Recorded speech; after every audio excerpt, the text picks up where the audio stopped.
Mr. Baker, you'll never guess what happened. What? Nothing here. Yeah.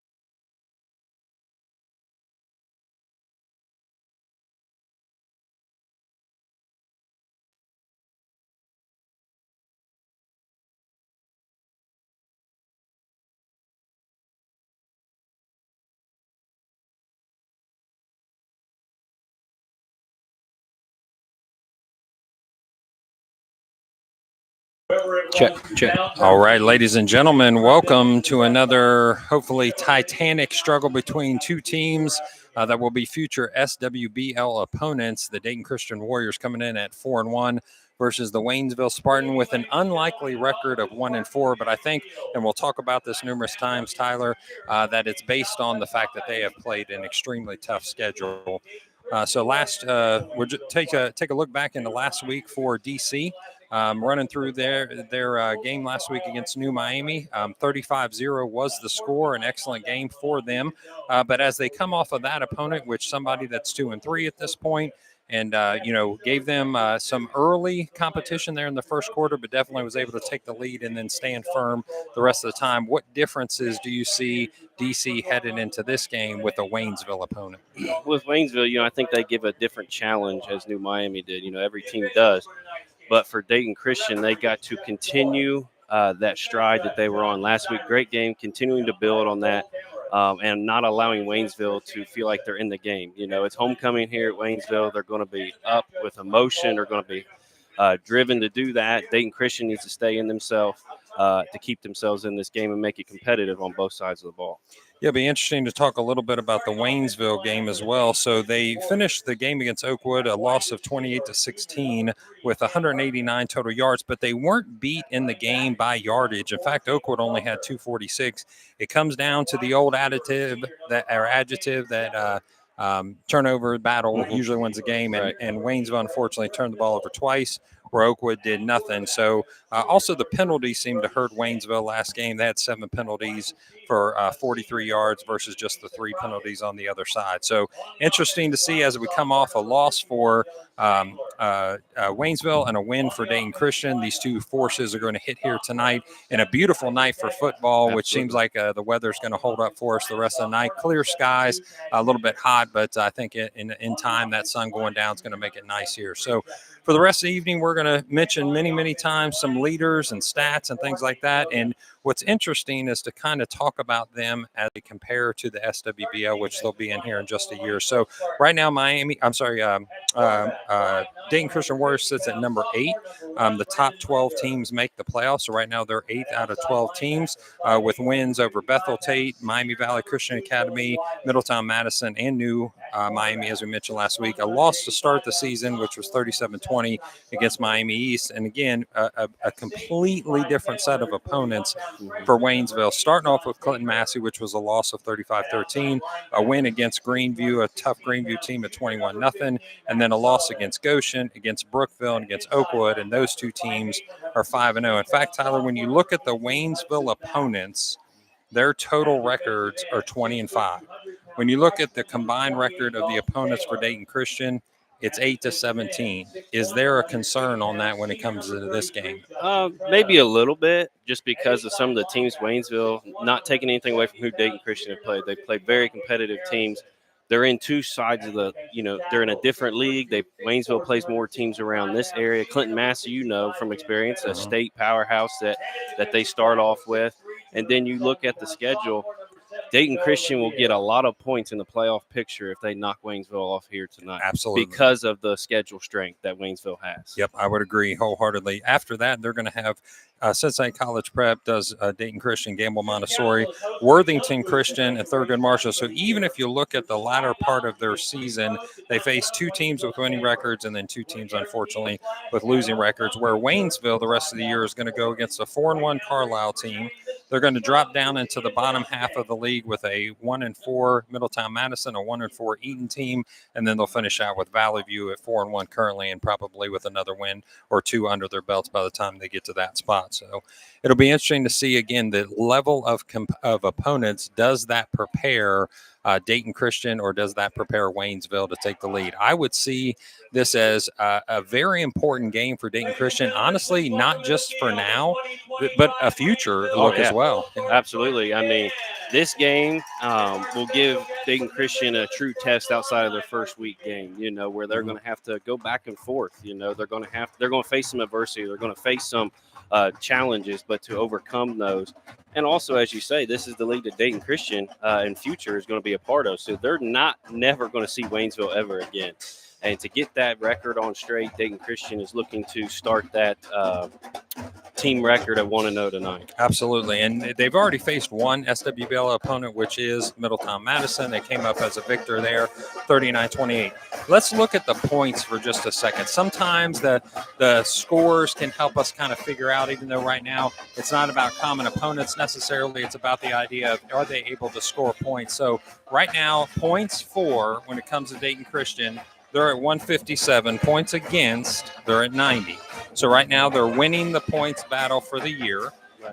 Waynesville, on the other hand, has scored 63 points and they've allowed 132. Again, going back to the point you just made, is that an understanding of opponents, or is that right now that Waynesville might be a little bit younger and they're still getting into their groove? That's one thing when I looked at some stats for Waynesville. They have a very young team, very young, loaded.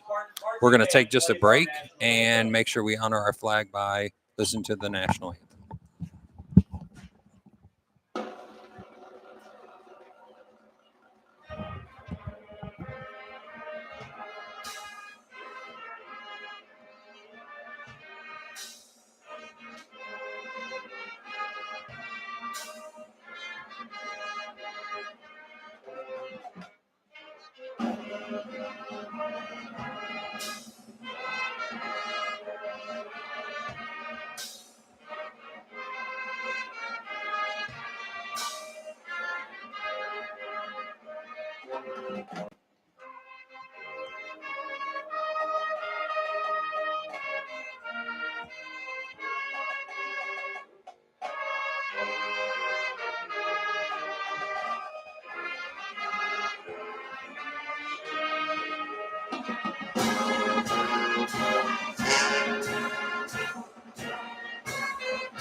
We'd like to thank our first responders, our military veterans, all those that keep us safe, and we appreciate just everybody taking a moment to honor that. Coming back to that point we made earlier, that as they join the SWBL, I just thought it'd be interesting to take some time and do a little comparison of what the team stats would look like if they were already in the SWBL. So I'll throw out a couple names to you that Dayton Christian Warrior fans are going to be familiar with. Caden Shepard is averaging 82.4 yards a game. Jacob Coulter is averaging 69 yards a game. Hartman has got us 7 touchdowns passing. Schmidt has got us 5 touchdowns passing. So if in the SWBL right now, Hartman would be the number 2 passing quarterback with 984 yards. Wow. Yeah. That's incredible. And the only gentleman ahead of him is the Oakwood a quarterback. And let me tell you this, ladies and gentlemen, I got to see the 8th grade Oakwood quarterback I'm sure the guy they have now is good. Wait till that kid comes up. Oh my gosh. I mean, he was like 6'2", maybe about, I don't know, it looked maybe 150, 160, and could sling it. Absolutely. I'm looking forward to seeing him in the future. And maybe I won't be saying that in a few years when Right. they're, Yeah, when they're doing that playing against us. Yeah, right. So Caden Shepard would be number 3 in receiving yards at 412. Eli Queen and Caden Shepard would be tied for number 4 in tackles with 47. Jacob Coulter would be number 5 in sacks. So, I mean, right now, even though the opponents maybe haven't been at the same level, we have noticed that we can score points. We're stopping people from scoring points, and competitively, they have some people that will be able to compete with everybody that's against them in the SWL eventually. Oh, absolutely. You know, I mean, with the stats coming up and comparing them to what Waynesville and the league has now, it shows a lot about what Dayton Christian can do and what they will be able to do. You know, and that's an incredible stat line for Dayton Christian, you know, to feel good about coming in here and being like, look, we can compete with these guys in this league because of our players that we have. And the stats and numbers show it. And if you've got the dudes, it doesn't matter what league you're playing. If you've got dudes, you've got dudes. So we mentioned before that, you know, Dayton Christian is set at number 8 out of 12 teams that make the playoffs. They're predicted right now to take on a very tough Anna team or a Portsmouth West team in round 1. So that's something that obviously can change with this win. In fact, with this, if they win tonight, the schedule starts to lean a little bit more towards Portsmouth West. And I'll be honest with you, I know the Anna team. I know they're playing Minster. They're playing Coldwater. They're playing Marion Local. I'd like to just stay away from them as long as take the long trip to Portsmouth. I love, yes. You know Portsmouth yeah, well, absolutely. So my daughter actually graduated from Shawnee State. I was wearing my Shawnee State shirt to work out today, so representing some Shawnee State there. Okay, so like we said, interesting how this will affect you, and mentioned it about how points will add up if they're able to get the win here tonight. Waynesville, just in a different part of their season right now and a different experience. They've had a lot of success the last couple of years, coming in 1-4 and against 2 really good SWBL opponents to start out. What's their coaching mindset? What's Coach Ben Johnson saying to his players tonight as they start, in essence, we'll say the half and then the second half of the season? You know, this is the second half of the season. They're kicking off tonight. This is, I believe, week 6, right? Yep. So, I mean, you have to kind of forget about what you got. You know, these next 5 games, if Waynesville can come in and get some wins and get some points built up in their favor towards playoffs and towards things in that nature, but it starts tonight. And you have a very good Dayton Christian team on the other side who is coming in on a 4-game winning streak, correct? Yeah. Yep. So, I mean, they're feeling it. They're feeling good. But Waynesville, they need to start over, start fresh. And the coach is probably telling them, look, this is where the second half of the season kicks in. Toughness. This is where your hard work and 2-a-days, your mental toughness. This is where it kicks in. I talked to Coach Hirsch earlier today. He was able to give me a little bit of time. And I just said, hey, Coach, what is it about this Waynesville team we got to look for? He said, well, they're kind of young. That doesn't mean necessarily good, bad. They're just kind of young. So they're looking at a younger team that has only 5 seniors on it. So, and that's somewhat comparison to Dayton Christian as well. Their numbers are much higher, but they don't have a lot of senior leadership at the top. They have leaders, but I'm sure they wish they had more seniors right now. But I would say right now that what they're looking for is to make sure they're holding accountable, and they're going to be successful in the back of Gregory Marlowe. So Gregory Marlowe, he's had 61 completions with 115 attempts for 800 yards, which is a 53% completion rate. He's got a long of 94 with 5 touchdowns, but he does have the 4 interceptions. So if you're Waynesville tonight, you want to start that second half of the season, you want to start off fast. And it's probably a mentality that they're not sure exactly what Dayton Christian's going to bring to the table, because this is an opponent that's new for them. Absolutely, you know. And, you know, with Dayton Christian, you say with the quarterback from Waynesville, what was it, Gabe Marlowe? Gregory Marlowe, I'm sorry. You take the Dayton Christian number out of there, he is sitting at second in the league in passing yards. You know, he is sitting at the top there. And, you know, for Dayton Christian, they have to respect that. I don't think they've seen this year yet a guy who can sling it like Marlowe has so far. Yeah, and he also is their leading rusher. So he's their choice of, carrying the ball. He's their choice of throwing the ball. His average is just a little bit low. He's got 75 attempts for 139 yards, which is only a 1.9 average. But when you look at the total yards, so Waynesville's produced 1,124 total yards. DC's produced 1,278 total yards. Very comparable, right in that, in that groove together. So as Dayton Christian has won the toss and deferred, they will kick off. That will lead Waynesville to put their people back, and we'll try to get you numbers as best we can. I will say, we're looking forward to this a little bit. These numbers, you can actually tell what they are. Oh, absolutely. With the orange and white, you can't miss them. Yeah. I was walking in and I was seeing the orange uniforms, and to me, I was from Wilmington. Orange hits home, so orange looked good. Yeah, absolutely. So, yeah, Tyler is a hurricane. Tried and true, or is it just I would say in high school I was, but now it doesn't really matter. Yeah, gotcha. Yeah. He's sporting a little Dayton Christian now on his chest, so we can appreciate that. So back for Waynesville, looks like it's number 7 and number 4. Again, great job with those. That's Gregory Marlowe, and then Tice Rutledge. So I'll be honest with you, Tyler, how many times do you see a quarterback running the ball back in the kickoff return game? Well, I'll be curious to see who gets it most of the time tonight. And it's going to be him. It's going to be Marlowe with almost take it down. Nice block. He finds a little opening on the left side. He's going to get all the way down to about the 29-yard line. Good run back for him. Dayton Christian had an opportunity to get him kind of deeper into the backfield, but the tackle just slid right off his hands. That was Colton Stowers actually kicking. Colton was able to join the team after a kind of a medical red shirt, if you will, because of the forearm. So he's with the team, and then they actually lost one of their leading tacklers, which was number 0, Adam Hess, because he was a transfer and he's not going to be able to play the second half of the season. So you kind of trade one for the other. Stowers with the kickoff there, so exciting for him, getting his first little bit of action there. I'm sure he's excited to see that. We're going to call out some numbers here for you. Offense is going to get set up. That's going to go through Marlowe again, number 4. Over to the left-hand side for Waynesville, number 33 at the tight end position is going to be Justin Trentham. Quickly brought down there by number 18, which is Asa Crockett. Yeah, very good. He came off the edge there, collapsed down. Very good stop. But looks like Waynesville's going to try to run the ball, power it down through with their quarterback this morning. Yeah, I was actually asked earlier this week about what is the game plan if I'm the Waynesville coach, and it is absolutely double tight, shove it down our throats and see if we can stop them. Or right now, it looks like with no wide receivers, Dayton Christian's going to call a quick timeout. That's a formation that wasn't expected. Limping off of the field is number 2.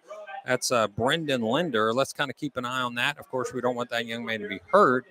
But I'm sorry, Dylan Wiley. I apologize. That is Dylan Wiley is number 2. The senior running back kind of limping off the field just a little bit. Make sure he's checking out as good. So is that just a little ploy by Waynesville? Is that something they wanted to do to eat a timeout? Maybe they did that to see how Dayton Christian would line up and force the timeout, like you said. I mean, it was a ploy, but they were completely ready to run through it. But I think Coach Hurst and his defensive coaches over there seen something they didn't like. Especially in that first half, you don't want to give up something big on a second or third play, especially. So momentum-wise, I think the timeout just made sense to go ahead and stop them and make sure that they're ready and set up in case I were to come out. Against the front here, we have Asa Crockett, Cash, Hendricks here. Let's see, Joe Jenkins finished up by Weldon there. So that's your defensive line as they get set here. They are going to keep 4 in the backfield. Looks like they got a little bit more size in the back there. It looks like he stopped pretty quickly, and he'll just get about a yard, maybe even just a half a yard there. So, again, I think that is the Waynesville mentality is we're going to line up face-to-face and just try to shove it down your throat. Yeah, exactly. And, Joe Jenkins there, number 7, had the opportunity to get him back further in the backfield, and that's one thing Dayton Christian is going to have to rely on is sure tackling tonight. Yeah, absolutely. Size advantage, it goes to Waynesville, so it's got to be for sure tackling as Dayton Christian sets up that 4-man front. Again, almost like a single wing look. So Marlowe's going to be stopped. He is going to be it's going to be really close to a first down.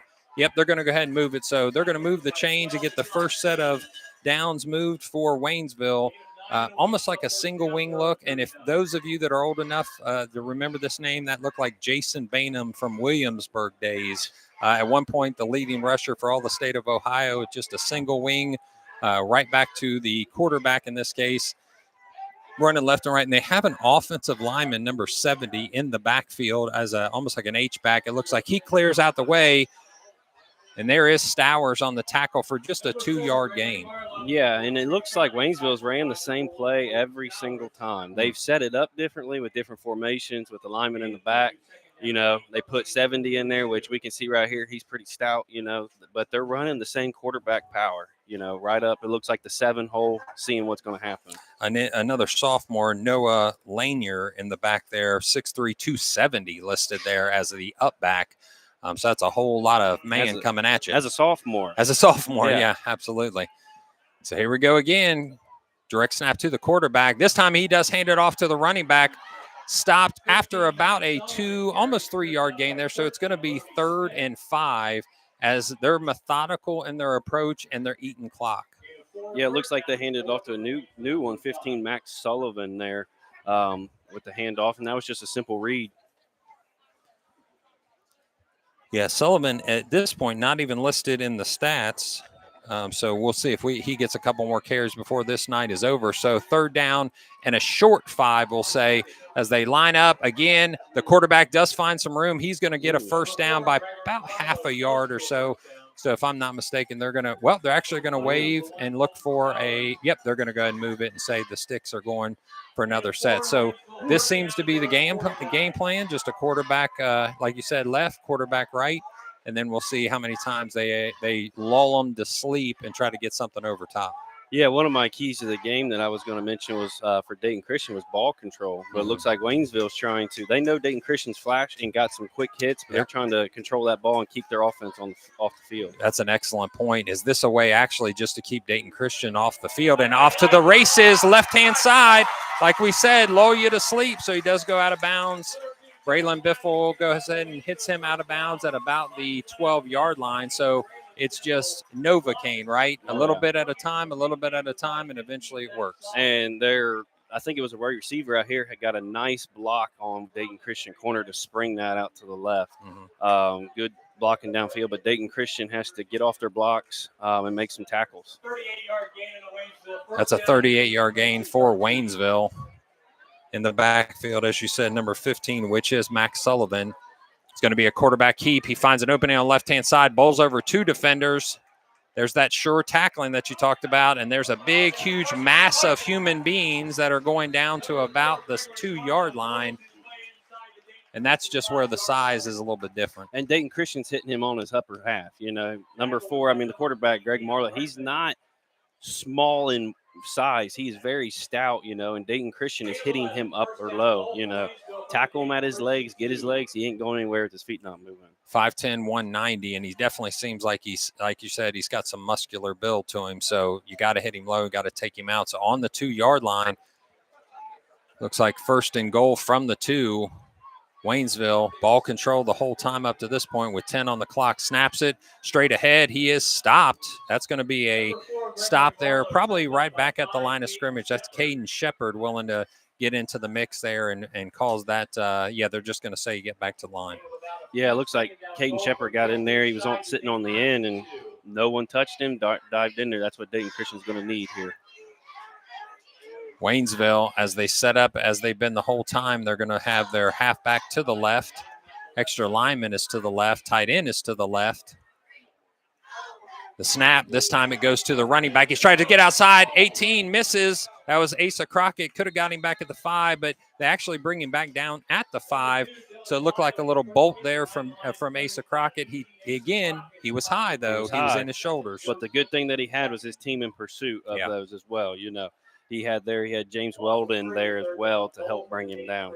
I'll tell you, Weldon has been doing a great job this year. I'm really impressed with Weldon. He's been kind of steady right there at that end position. You kind of call his name every once in a while, and then if you're not noticing he's not there, that's a good thing as well. Right, so, yeah. Okay, Waynesville, 3rd down. Now they're back at the 5. A little movement at Dayton Christian side. A stutter step, a stop. Stowers with the tackle. That's actually going to be back to the original line of scrimmage. So it looks like at the 2-yard line. So what's your call here, Coach? Me, if I'd go for it. You're down here. Worst case scenario is you don't get it. Dayton Christian's got to go 90, 8 yards to score. You know, it's what you got. I mean, yeah, you're going to leave 3 points off the board maybe, but the chance to get 7 is more than that. And this is interesting. This is where a little play action, a little rollout to the naked side. So that would be to the wide side, our right, as you view it here on YouTube. It's going to be just straight up the middle, and it looks like he's able to push, and he's going to be stopped. I don't think they got it. He's going to be stopped. Oh. They do call it a touchdown. So right at the last second, it looked like they had him initially, but it looks like Waynesville's able to keep pushing that pile, and as they push the pile, they get it a first 6 on the board. Yep, good. You know, Dayton Christian did everything they could. You know, team tackling, just got to be stout on that. And I don't know if I'm noticing just because you said it, but it does seem like they're tackling high, you know, and I think that's something that the defensive coaching staff might have to have a conversation with them. It's going to be off. Yep, it's going to be offsides. Yeah, offsides on Dayton Christian. So a little bit of quick movement there by number 3, which is Cam Hartman. So as Hartman tries to come across the line, that's actually going to give them, and they're going to bring the offense back out, which is exactly what I do. Yeah. You know, and that's one thing I think Coach Hurst and his defensive coaches are going to have to get to is talking to these guys. First series, you know, give them some little bit of leniency, but they have to tackle lower. They are hitting these guys too high. And I'll be honest with you, Waynesville was probably one of the most physical teams they faced. Absolutely, this year. Without question. Yeah, they're going to be physical all night long. That's the type of football they want to play because of the other opponents they have. When Clint Massey comes in here game 1, or you've got to go there game 1, you've got to be physical all the way back in the summertime. So Greg Marlowe, as he gets the snap, leans forward. He's going to hand it off, coming in, backing into the end zone, and then flips around. Cash Hendricks tries to make the tackle. It's going to go for 2. So an 8-0 lead for Waynesville with 6 minutes and 1 second on the clock as Waynesville takes the initial lead. So what did you see in that first series? It was a whole lot of the same thing. You know, Waynesville, they ran it till they stopped it. You know, I've always taught, you know, when I played football, you only got to gain 4 yards of play to win the game. You know, 4 yards of play keeps you rolling because you only need 10 to get a first down. So they ran everything to continue until Dayton Christian stopped it. And Dayton Christian got some sure footing down here on the goal line, but the small things of tackling and sure tackling is what got Waynesville down here. Yeah, number one thing that I'm surprised at is just that they've kind of put aside any kind of spread thought, any 4 wide. I mean, when they had Ambergy here and Blaze here, they were just slinging it, you know, multiple times in the game. And Marlowe has 115 attempts in 5 games. Yeah, that's over 20 attempts a game. So it's just I would give credit to the coaching staff in Waynesville to say, this is going to be our bread and butter. We're going to beat them with the run. Well, and they watch film on Dayton Christian's offense. They know Dayton Christian can attack fast from any angle with 2 different quarterbacks, 2 different setups. So I think their mentality is let's keep Dayton Christian offense off the field. I think that's exactly what they've said. Biffle's back. Schmidt is back. So Brody Schmidt, Braylon Biffle will be the kickoff return specialist in the backfield there. And number 2 right up top here for Dayton Christian is going to be Jackson Orth. Jack Orth is right here on this edge. You got a front 5. Weldon's up there. Hartman's up there. Jenkins is up there as well. Oh, little pooch. Yep, goes to Caden Shepard, who's had some nice returns already this year. He's going to find an opening up the middle. He's going to hopefully hold on to the ball, and that gets him down to the 43 yards. Nice return. Yeah, nice return there. I think if it went a couple yards further, I think number 28 may have got that ball from him, but it was good return. So if you're Coach Bryan, the offensive coordinator, if you're Blevins, you just watch them go basically 6 minutes, and they never passed. How important is it for you to at least get a couple first downs to keep your defense fresh? Absolutely, you hit it right. I mean, the coaches have to be, I want to strike quick, but you got to give your D rest. And with Dayton Christian, most of these guys play both ways, you know, but you got to give the guys rest when you can. Yeah, luckily on the offensive line, they're able to keep maybe just 1 or 2 guys rotating in on defense. But you're right, as far as position players, that's definitely off to the races. Asa Crockett all by himself. Touchdown, Dayton Christian. Well, I guess that answered our question on that one.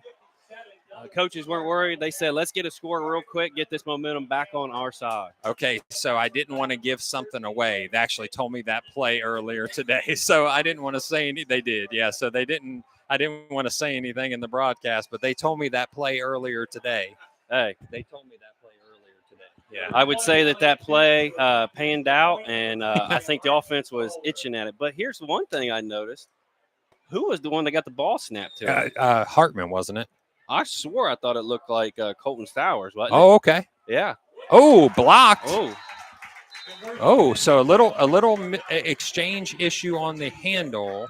Stowers threw it to Brody Schmidt. Yeah, Brody Schmidt's threw the one down that the threw road, it, but yeah. it was snapped to Stowers. Interesting. Yeah. Okay, that's something we'll keep an eye on. That might have been just for that particular play. But Asa Crockett, once he got it, he turned on the Jets. Nobody's catching him. Yeah. So unfortunately, missing the extra point puts a 2-point deficit on the board. But after one play, after a 6 seconds basically run off the clock, here we go at 5:45. It's 8-6.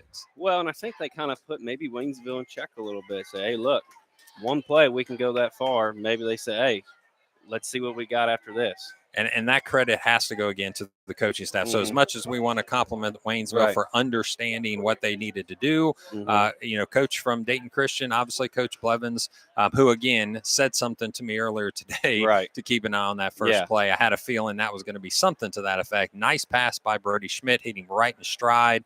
And then Asa Crockett is off to I'm the sure races. one of the Dayton Christian coaches said something in the headset over here to say, hey, tell that to Mr. Baker over there. He was pretty excited. So, all right, so I believe Stowers will have the kicking duties again. So it's interesting. I think Stowers is going to be the kickoff specialist where Elliott, I think, is going to stay in the field goal and extra point. Yeah. Yeah, I didn't really. I want to bring it back to the blocked field goal. What happened? I really wasn't. It was on the hold. It was on the hold. Okay. Yeah, yeah. I think the ball came flat, and therefore he couldn't get it up, and Elliott stopped for a second. Then unfortunately, he was in his chest at that when it's point. not in sync, it doesn't take much to get it blocked. Okay, so in the backfield here for Waynesville, looks like Marlowe again switching positions over the other side. I believe is number 7. That would be Rutledge. Yep. Stowers this time kicking from the 40. Nice big boot all the way down to the 7-yard line. Rutledge making a move inside out. One man gets him down. The second brings him all the way to the ground at the 30-yard line. That's a nice kick. That went to the 7, and he returned it to the 30. That's a 23-yard return. Nice job by Waynesville. Yeah, good tackle there by Joe Jenkins. He got down there quick. Good gang tackling by Dayton Christian to keep Rutledge down there with inside his 30. I'll tell you, Joe Jenkins does an absolute great job. I mean, he's kind of that Swiss Army knife. Number one, he's a great young man. I mean, just a wonderful young man. So professional and pleasant and just congenial, but has speed, can kind of play anywhere. He's played everything from cornerback to now defensive tackle. Yeah, I was going to say, this will be his first time I've seen him on the line. A little bit different this time. We're going to look like more of a spread look. In motion goes Waynesville. The ball's handed to him. Blocked in the hip is Hartman. He comes outside. Caden Shepard cleans that up. So, again, another opportunity missed right in the backfield. Yeah, absolutely. Cam Hartman was there. You've got to break down. You've got to keep him in front of you. And then also the pursuit's got to be a little bit tighter down the line. But Dayton Christian is getting in the backfield. Yeah. They just have to chop their feet, make the sure tackle. It's not always got to be a big hit stick on everybody like everybody loves to do. Yep. As Waynesville now again into the little bit more of that spread, still has the up back. That's 15. That's Sullivan. Marlowe calls in motion number 8. That's Baker. The handoff with a nice run, almost slipping the last tackle, which is luckily brought down by Stowers. That's going to be number 2. That's Wiley. And Wiley comes into this game as the second leading rusher with 39 attempts, 113 yards, right under 3 per average. And that's actually going to help up his average. Oh, absolutely. And like we said on the first series, I think Waynesville now is opening up their playbook. They're giving Dayton Christian a little bit different look than they were the first series. And other than the handoff, that kind of like we'll call it a little pop pass in essence, they're keeping it on the ground so far. Marlowe, the general of the offense, snaps. This time he is going to pass with a little bit of pressure outside of him. The catch, now it's going to go down Flag as on the play. Hodge is able to bring him down. Let's see. We'll get you a call here. There is laundry on the field. Looks like it's against Waynesville. Might have been a push-off. Illegal man downfield. Yeah, I heard somebody mention maybe an ineligible receiver downfield, so that's going to bring that ball back. As pressure came into the face of Marlowe there, that was Asa Crockett. I also saw one other person, I believe that was Hartman, that got some pressure on that as well. So with a sure tackle, Hodge is able to bring him down. That's Chris Hodge Jr., number 21. Nice job there. He's got a good last name. Yeah. Usually smart people are named Hodge. Yes. Yeah. I don't know about that far. Yeah. At least not me, at least. So we're going to set the ball at the 50. It's first down and 15 as that ball gets returned back. Now they're behind the sticks just a little bit.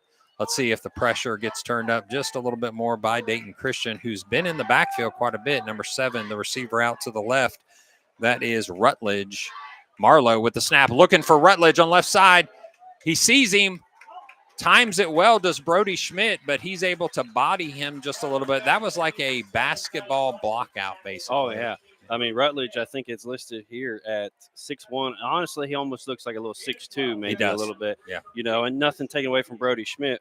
He's 5'11", great athlete, but all you got to do is just box him out a little bit, and that's what he did.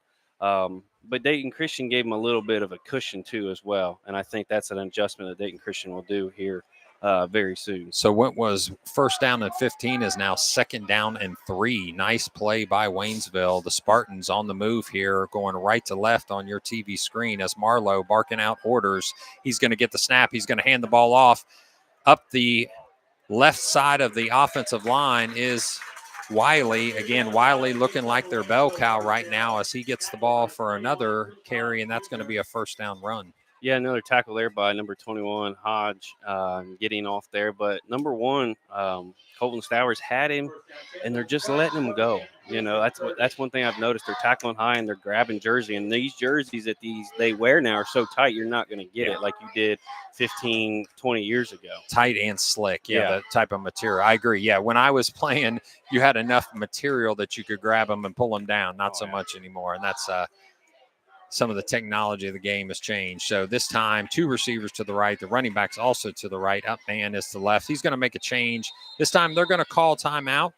And the coach from the Waynesville side is a little upset at having to use that timeout, maybe breaking the momentum. So as we pause right now, let's talk a little bit about what the plans are as we move forward. So as Dayton Christian puts this game behind us and looks at the next one in the next couple weeks, actually, it's going to be homecoming week next week for Dayton Christian. Exciting for them. Coming in for that game is CCPA. Again, CCPA, the Cincinnati College Preparatory Academy, with a phenomenal athletic team that will come out and just be all over the place. I thought he was calling an insurance company for a minute. I'm like, who is that? CCPA? I'm like, what?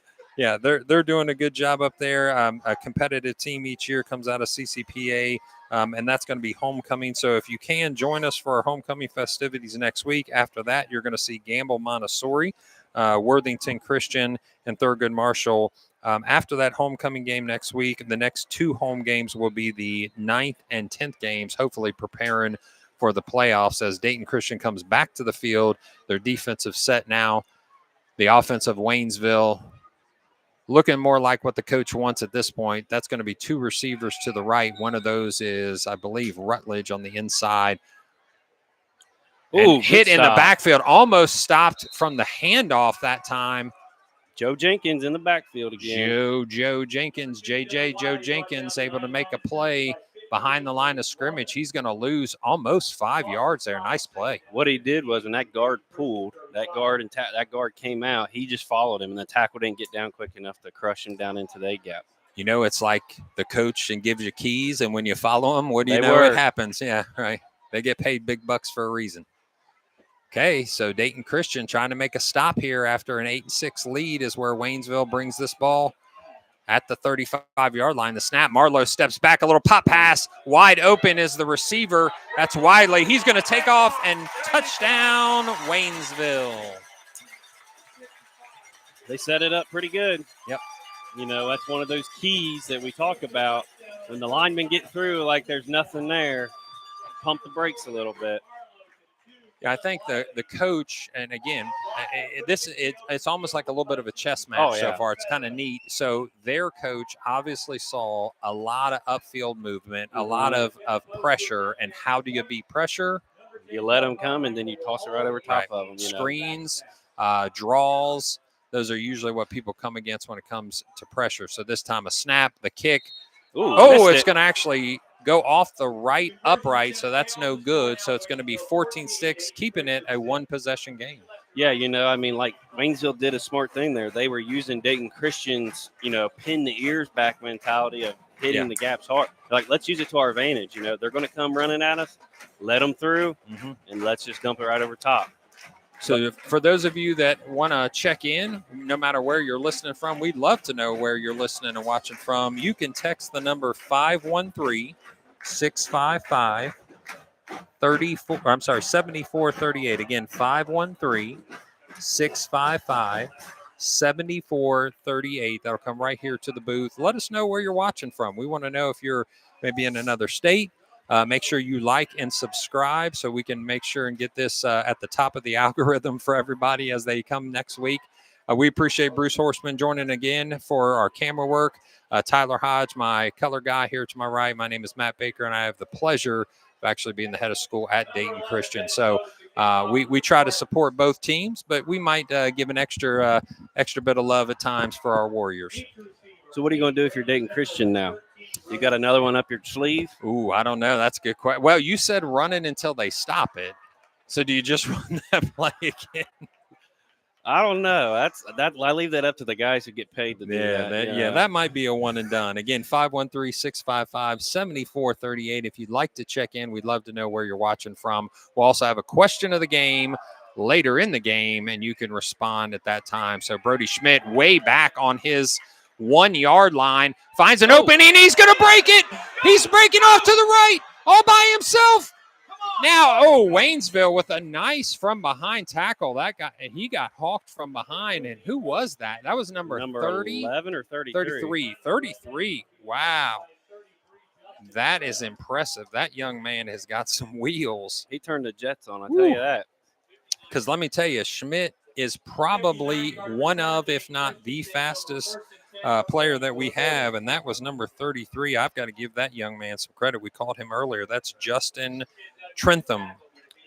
So the senior tight end defensive end, 6'1", 175, with a little bit of jets in his wheels there. He so nice job. The wagon, as coaches would tell me at times. Unhitch the wagon. Let's go. He did. So this time, let's see who they've got in the quarterback position. Looks like Brody Schmidt. In the backfield is Asa Crockett. He's going to get the nice little swing pass to the left. It runs over one man. That's going to be first down on first down as long as he didn't step out. I think they're going to actually call him out. I think they got out of bounds, so it's going to be 2nd and 3. I think the Waynesville's giving them a little respect on the edges. I think Dayton Christian has the edge on the ends there with their height with Hartman. Shepard, and then also Crockett as well. Yeah, I got to walk up next to Crockett earlier today, and I'm a solid 6'3", maybe 6'3.5" with some decent shoes on. And I tell you, I had to peek just a little bit up at him. So I think he's continuing to grow and definitely a threat on that outside as he lines up far right in this trips look. Schmidt goes to the left-hand side, finds an opening. He's able to get first down yardage. You're going to push him out of bounds at about the 17-yard line. It's going to be from the left-hand hash, first down on the 17. That was a good read, but good first step by Schmidt. He seen that tackle coming in, and he just sidestepped him and took off. Not a lot of players can take that one step and then go. Yeah, he has quick twitch motion, so meaning he can get up to full speed pretty quickly. Asa Crockett coming back into the backfield. I'll have to admit, I kind of like Asa Crockett in the backfield. Not only does he have some size, he's got some height back there as well. So Brody Schmidt with Coulter to his right, Asa Crockett to his left, 5 linemen in front.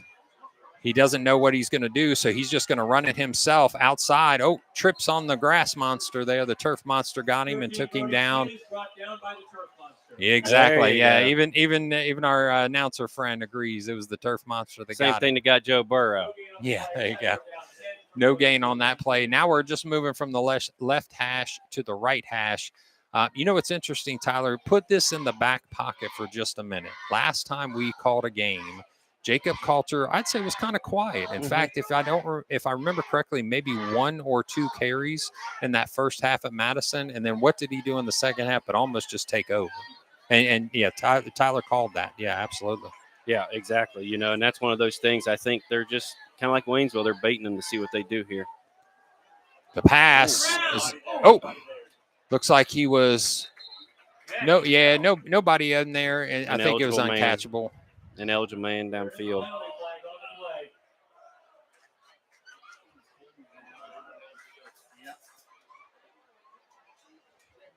So I wonder if that was a call that Schmidt made from the line without the understanding of what was going on with the lineman. Sometimes you got to make your change at the line of scrimmage as well. So they're actually going to decline that penalty if I didn't. Yep, they're going to decline it. So it's going to be 3rd and 10. That's one of them struggles you run into with that run pass option like that. You have to, if you're going to pass it, you got to do it quick or make sure that the linemen know the check. That way they're not running downfield. The snap rolling to his left, having some nice pass. It looks like there's flag. Yeah, definitely seemed like there was pass interference there. So looks like, is that Hartman on the outside that went to? No, that looks like, is it? Yeah, that's Hartman. That's Hartman, yeah. So Hartman got his man. He was to the outside, and as I guess the defender recognized that he was getting beat, came back and grabbed a little bit of jersey in the middle of his chest. So we'll see if that's going to be a first down, which I believe it will be. Yep. There's 2 things on that play. The DB, what he did, he didn't turn around. He had his arm on his hip and then didn't find the ball. And then with Schmidt, he put the ball in a catchable location to have that flag be thrown. If that ball was 10 yards over the head, I don't think it would have happened. It'll be interesting. Let's see. They're walking off the penalty here. Is that not 1st and goal? That is going to be at the 9, just past the 10-yard line at the 9. So it looks like they're going to be 4th down. Yep. It is going to be a 4th down and a yard. So I think they were a little bit behind the stick. So a 10-yard penalty is not, but it is going to get them another down. So it's actually 3rd down and a yard. They need the rule like the NFL and college. If it happens in the end zone on the 1-yard line. Brought down behind the line of scrimmage is Brody Schmidt. And I think they saw that play coming. Number 28 for freshman Dalton Taylor. Nice play by Taylor. 6 foot, 200 pounds.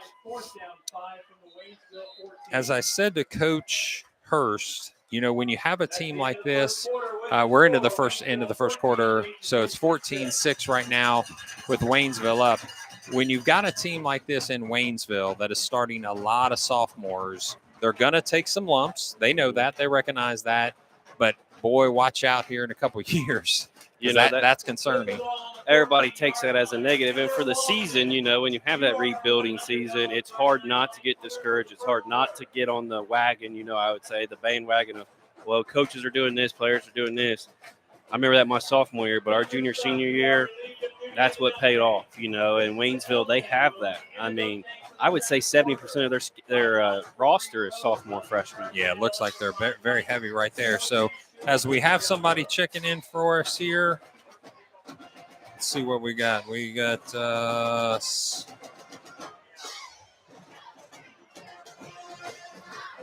about a wonderful wife, daughter, and grandson are checking in right now, so we can give some love there. Mrs. Veal watching from home. Go Warriors, watching with future DC football players, the Veal boys, Cooper and Baker. Fantastic name there. Not only 3, there's 4 in that one first group.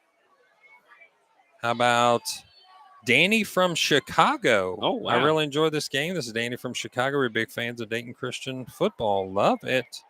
And then, again, our friends from Gallipolis, Ohio, go Dayton Christian. Number 12, I believe that's Eli Queen's family right there. So Dayton Christian on the move. We got 4th down. 4th down. They had to get knocked back just a little bit on that last play, did Brody Schmidt. So 4th and about 5 to get the first down. Looks like some pressure coming. No. Oh, and although, Waynesville moved, but also Asa Crockett moved at the same time. So that looks like that's going to be I don't know. This may go either way. It could go both ways. They're calling it. So there's some conversation that did the defensive linemen cause the offensive line to move, which they didn't. It was actually a running back that moved. So in my opinion, we're probably going to see this go against Dayton Christian as they talk this one out.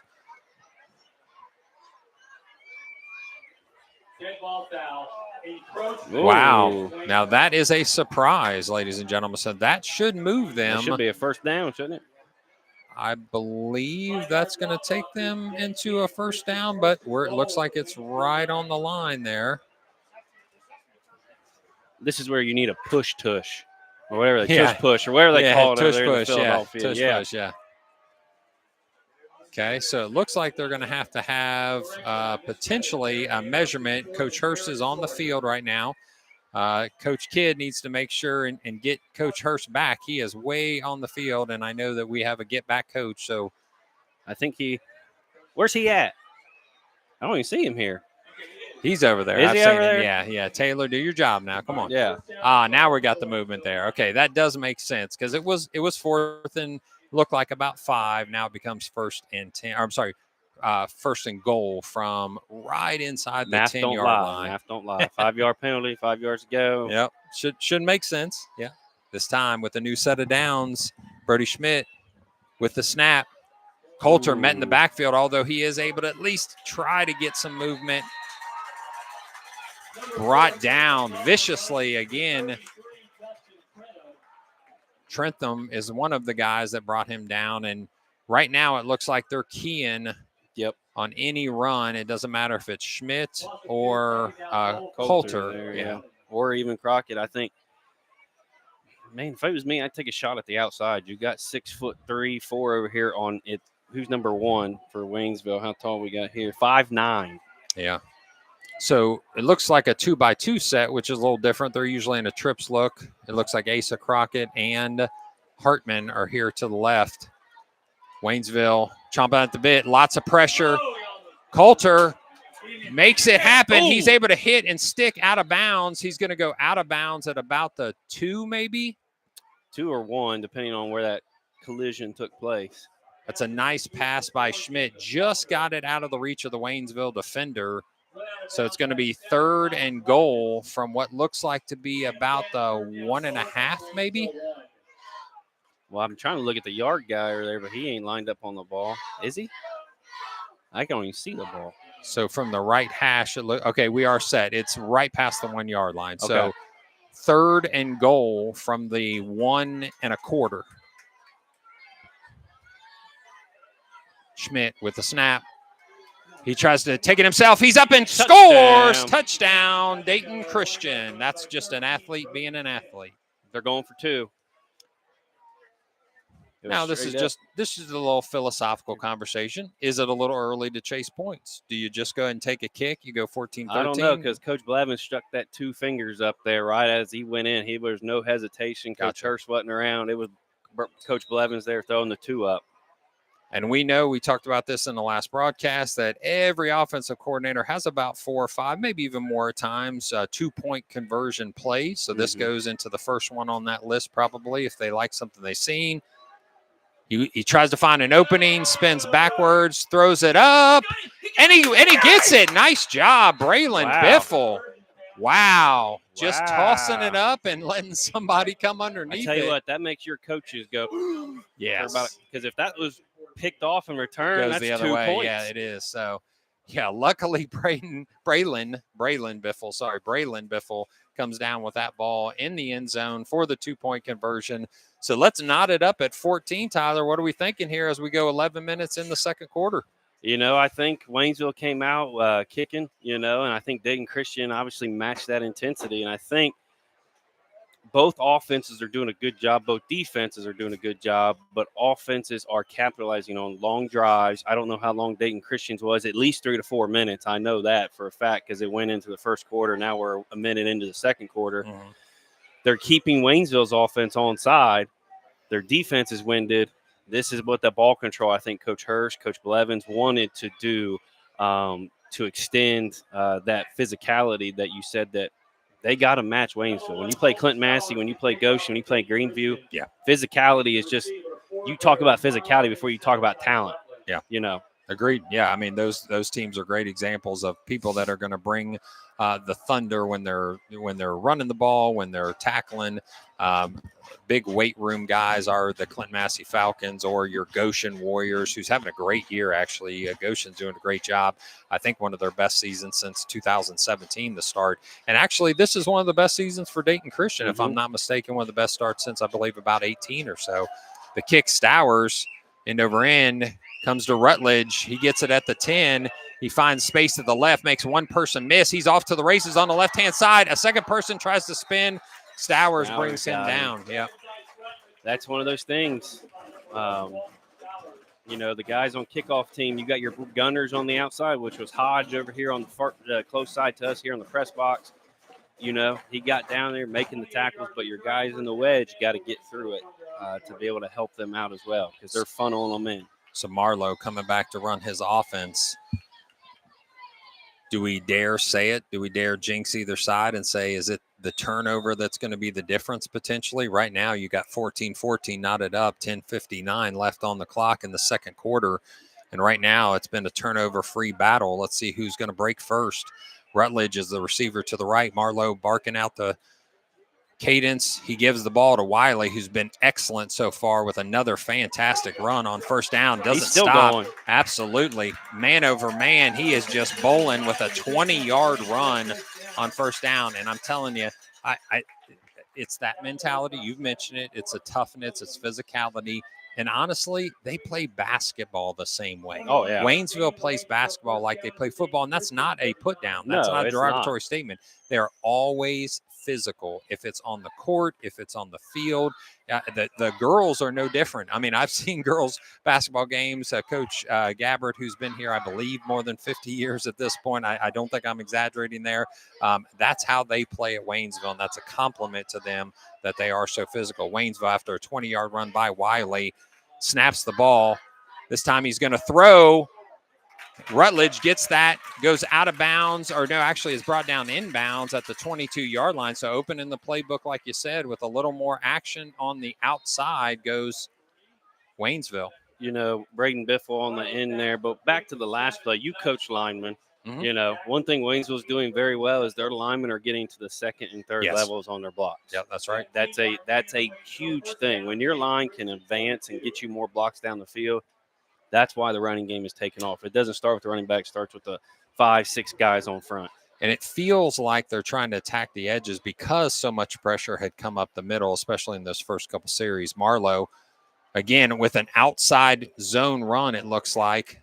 So another successful run is Wiley. That strong leg churn gets him a second down and 6. Yeah, tackled by Stowers there. You know, this is his first game back. Yes, it is. Yeah. Yep. You know, I think he's feeling it. He's like, hey, look, I got 5 games to catch up with. That's right. You know. Yep. But one thing that Dayton Christian's got to do, they got to shed the blocks too. I think that's one thing that Coach Hirsch will look at halftime as the coaches up here that are right beside us. I think they'll notice that as well. They just shed their blocks, man. They're making tackles for 1-yard gains, if not none. Waynesville switching receivers. They're in a 2-by-2 look with Marlowe and Wiley in the backfield motion. This time it's Marlowe. He's able to get a nice run there. Stowers again, along with Eli Queen. And I think this is where Waynesville coaches are now slowing it down. Yeah. They know Dayton Christian's offense is hot, you know, so they're slowing it down. They're taking their time. Methodical at this point. Jack Orth goes off the field. Nice tackle on that last play by Orth. And this time Waynesville with Wiley in the backfield next to Marlowe. 2 receivers to the left, tight end to the right. False start. Oh, little movement there. Number 15 for it's Max Waynesville. Sullivan there. Sullivan, yep. Move them back. It was 3rd and 3. Now we'll make it 3rd and 8.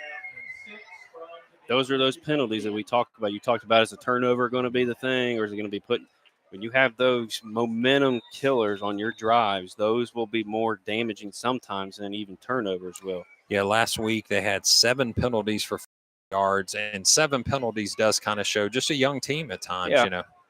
They're still in that age of 14 to 16, Yep. It comes with practice and it comes with experience. Marlowe jogging back onto the field. Double man in motion. So 2 guys in motion there. So 15, Sullivan wasn't set before number 8 and that's John Baker. Coach is not happy. So they're gonna actually wave the flag off because they called timeout prior to the penalty. So it looks like they're going to be still 3rd and 8 based on the penalty before that, but it's not going to be another 5-yard back. So as they bring Waynesville closer to the sideline per the umpire's request, looks like they're going to have a little conversation. Dayton Christian also on their side trying to make a couple personnel changes as Caden Shepard jogs back onto the field. I've noticed that last couple series for Waynesville, their guys on motions are headed towards the line of scrimmage before the snaps happened a little bit. Like you said, that comes with just maturity of the game, studying the game. Not a bad thing, but sometimes it will catch up with you. Yeah, I saw Sullivan for sure on one of them. As he came towards the line of scrimmage or across the line of scrimmage, he went towards the line of scrimmage before the ball snapped. And that's something that not every ref's going to catch, but it's something that may come bite them in a little bit later on. So from the 19-yard line on the right hash is Marlowe. 2 receivers to the left. The snap. Actually, they're going to call timeout DC. So Dayton Christian calls timeout right as the ball is snapped. So Dayton Christian with their second timeout. Waynesville also has used 2 timeouts, 1 apiece as they start to come to the latter part of this second quarter. 8 minutes left with a 14-14 score. So is there something basically in the formation they didn't like, or maybe they just didn't want the personnel group that they had in there? Maybe the formation, but also personnel. And I'm looking down here. Waynesville coach not happy with the refs down here. That's what I was watching. Gotcha. I'm sorry. He was saying that it didn't happen at the right time. Gotcha. But I think Dayton Christian, not every time you're going to get that timeout like that either. Yeah. You know what I'm saying? Yeah. Like, to a certain extent, you can't play. You're playing the game, but you can't play every play like that because you're not going to get it every time. You got to be prepared every play, or at least to a certain extent. Looks like they're going to put just a little bit of time back on the clock. 8:03. 8:04. 8:04 will go back on the clock. So nice job. Nice job by our time clock operator up here.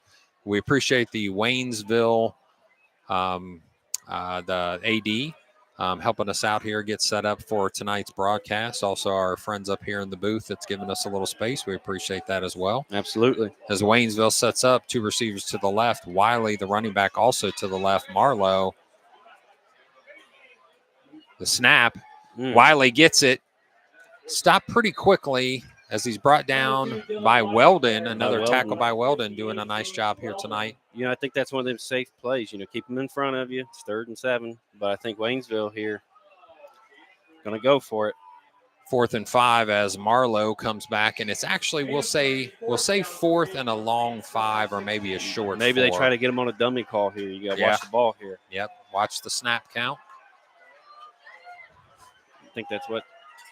Will Coach Robinson dial up a little pressure here? Nope. Power. And he's got it for the first down. So that's going to be first, and it looks like it's either going to be 1st and 10 or they might give him the 10-yard line, which would make it 1st and goal.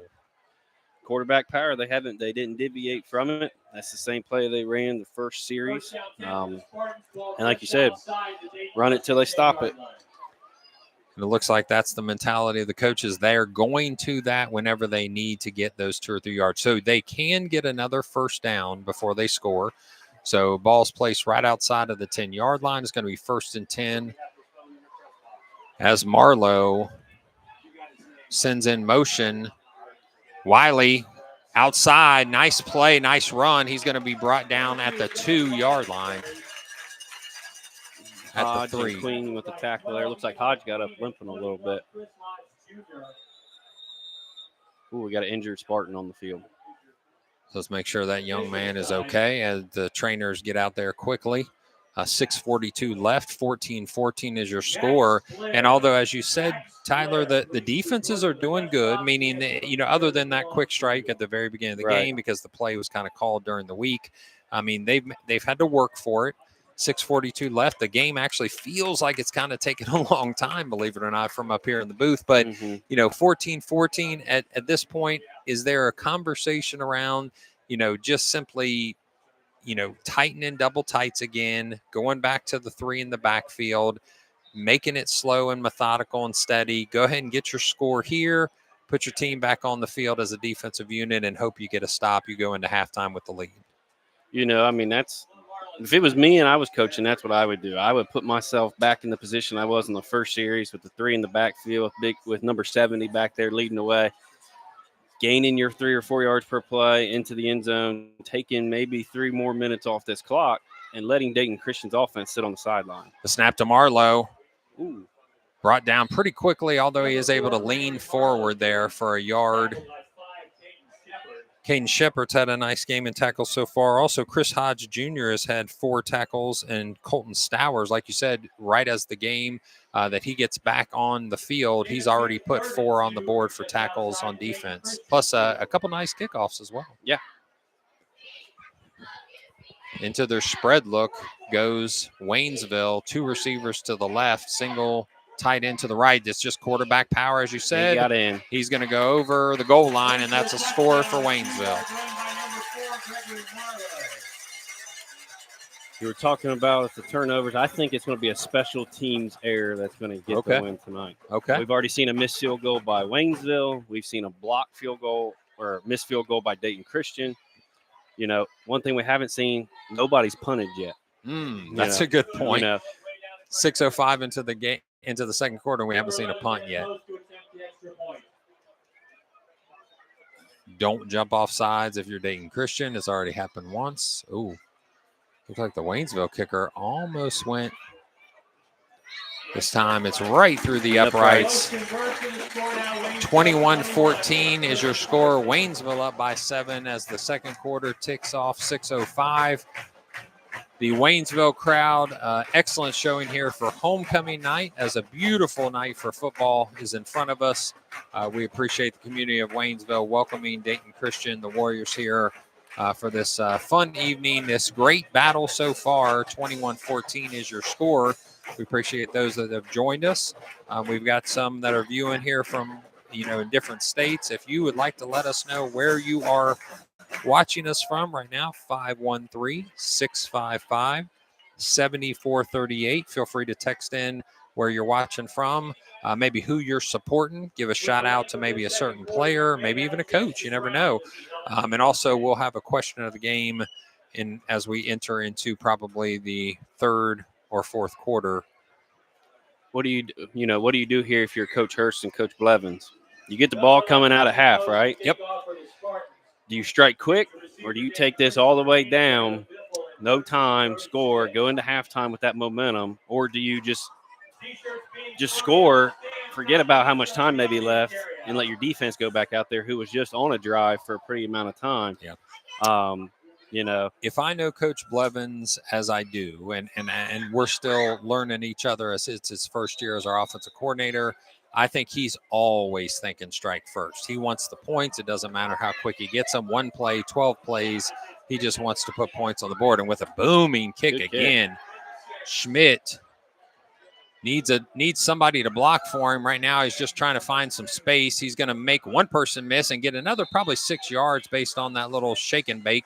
So he gets down to about the 29-yard line, where Dayton Christian will take over on offense, moving right to left on your TV screen. We talked about it before the game. Who we haven't seen at quarterback is Cam Hartman. That's interesting. You're right. We haven't seen.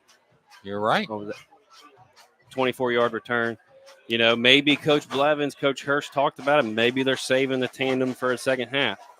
But we have not seen Cam Hartman under center or behind the center tonight. That is an interesting point. Up to this point, 5 games in, it's been kind of a trade. In fact, Hartman, it would be second in the league right now in passing yards. Brody Schmidt has run this offense the entire time. The snap, the ball gets low. He kicks it out to Braylon Biffle. Tries to find some space. He gets a little bit of movement there as he goes upfield. It's going to be a nice, successful run there on first down. Looks like first down from the line judge on the far side. Well, now he's taking a step back. Yeah, he's going to move back just a little bit. So we're going to call that 2nd and 1.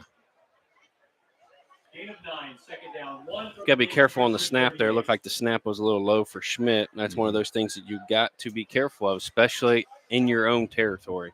You know, you got to make sure everything is good. Jeffrey Knox doing a great job all year as the captain of that offensive line. The snap, it's going to go outside to Braylon Biffle. He's hit immediately, struck as soon as he put his hands on the ball. He's actually going to lose a couple yards there because that was the behind the line of scrimmage. So 3rd down now and 3. That's one of those plays that I feel kind of mixed about a little bit. Yeah. You know, those wide receiver bubble screens, because if your guy doesn't get to that third guy and you're hoping that unaccounted guy for your receiver is not quick on the line, you're going to lose yards unless they can break that tackle 9 times out of 10. And also, outside. Nope. First, go. So that's Hartman with the catch. And the run. To get a first down. So he may not be doing it from behind the center, but he's able to get that catch and get a first down to get him right at, looks like at the 47-yard line, still on their side. It's going to be a 12-yard game. I think the coaches heard us talk about him. So we got to get him some. Yeah. Haven't seen a lot of Jacob Coulter at this point running the ball. It's been a lot of Brody Schmidt. Oh, they heard me say it. And Coulter up the middle. Makes one person miss.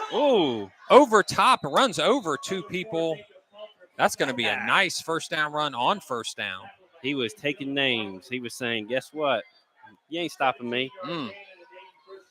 Good run by Jacob Coulter. Well, look what they're doing. They're taking time off the clock. Keep eating it. Yep. Keep rolling. 4:04 left at this point. I'd feed him until they stop him. False start on the left guard there. So just as momentum started to go, guard took a little lean back in his stance, a little flinch. False start against Dayton Christian. 5-yard walk-off will make it 1st and 15. So 1st and 15 behind the sticks now are the Dayton Christian Warriors as they settle back in, keep that play call the same. Looks 2 receivers to the right, 2 receivers to the left. The snap. And it's going to go outside to Asa Crockett. He gets the first down. He's able to push the defender off of him, and that's going to be a nice catch and run that moves the chains yet again. Good throw by Schmidt. That was on a line, on a laser, and he just let it out there. Easy, looked like 12-yard out, you know. And if I'm not mistaken, if I just saw something that, you know, Asa Crockett was saying to the coach, keep feeding me. Keep feeding me. They can't see me. Tries to little shake and bake. Rope-a-dope still going. And he's still moving. He gets down to the they're going to stop him at the half-yard line, literally at the half-yard line. So throw the red flag. For a second. He gives him the fake pitch. He's able to move through 2 or 3 different defenders, make a couple miss, gets down to the half-yard line. He got a little help there by Crockett. Crockett seen him coming. He turned around, blocked the first guy he could see that was wearing orange. Coach Blevins, 14 seconds left, and I think he heard you. He's going to use as much clock as possible. Now down to 9 and 8 as Brody Schmidt brings him up to the line of scrimmage. This is going to be Coulter. Better get it off. Right up the middle. Start. Delay a game? Nope. Encroachment on the defense. Okay. So what was a half a yard is now a 1/4 of a yard. Yeah. And this is where I told you. This is a part about shotgun that I cannot stand. Yeah. When you're this close in, get under center. I mean, you eliminate some of the mistakes. Yeah, but if you're not used to it, then you take an opportunity of maybe fumbling it. But I get what you're saying. You should be able to step up and just grab the ball and go. Snap. Schmidt. I don't think he got it. He's going to be stopped pretty much at the line of scrimmage there as a wall of orange is able to stop him. I think the coaches are going to see on film if he'd have just taken a half step to the left, it was wide open, you know. But he wants to tell Coach Blevins that he's got a play call that he'd like to see. You know, I like that as a coach. I do. Yeah. I like that as a coach. I want that guy. I want your leader. I want your quarterback to come over and say, Coach, do this. Right. You can have all the coaches in the press box you want, Right. but the guys on the field see it a little bit differently. You're absolutely right. The snap. And again, Now he's in. Touchdown, Dayton Christian Warriors. So I think honestly he just changed the side of the call. Yeah. You know, I think that's one of those things. He's seen it collapse down in the A gap, and he didn't run right up there. He took a step and went off to the right. Is that Isaac Dega that maybe he just wanted to get behind there, the sophomore, who every time I pass him either in the hallway seems like he's grown another 2 inches. I mean, that kid, he just won't stop. Both of his parents playing Division I volleyball. So I think height is in his future for sure. Good kick. And we're up and good. 21-21 is your score. It's kind of a defensive battle up to this point, meaning, you know, when you've scored 42 points total in the first half, you still got 2:06 left. Dayton Christian's going to get the ball as they come out. Now, like you said, if you get a stop right here, if you can get a stop on Waynesville, Coach Blevins may have to pull into that bag of tricks. Maybe. But it also, what's going to happen is it's going to be the defense who stops first. You know, we've seen it both ways. Yep. No one has punted, which is not a bad thing, but the defenses aren't getting the offense off the field. You know, so I think whoever can stop the flow of that will get a big momentum push and confidence going into the second half.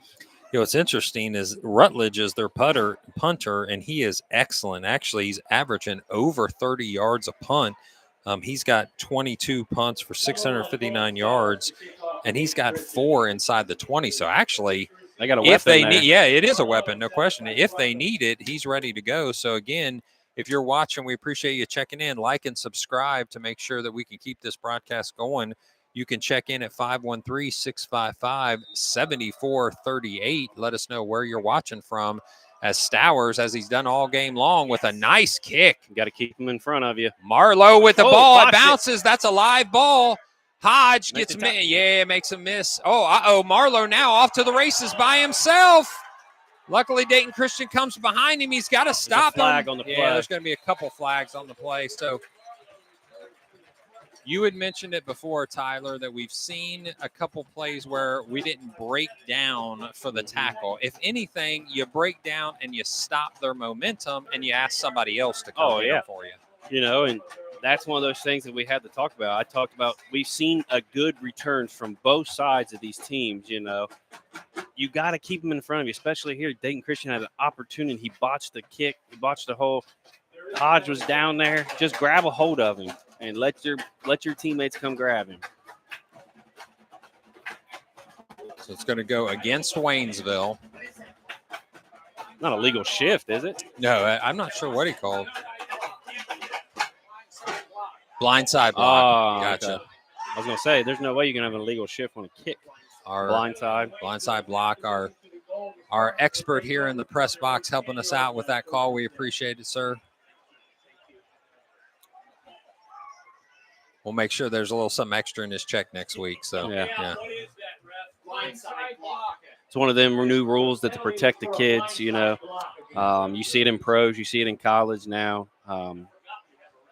Used to be the fun thing to get off on kickoff and blindside them. You know, I used to get a skull. You would get a skull when I was in school in the back of your helmet. But now I understand safety of the kids is more important. Marlowe to Wiley. He's got plenty of green grass in front of him. Another great run by Wiley. Still going. Goes out of bounds.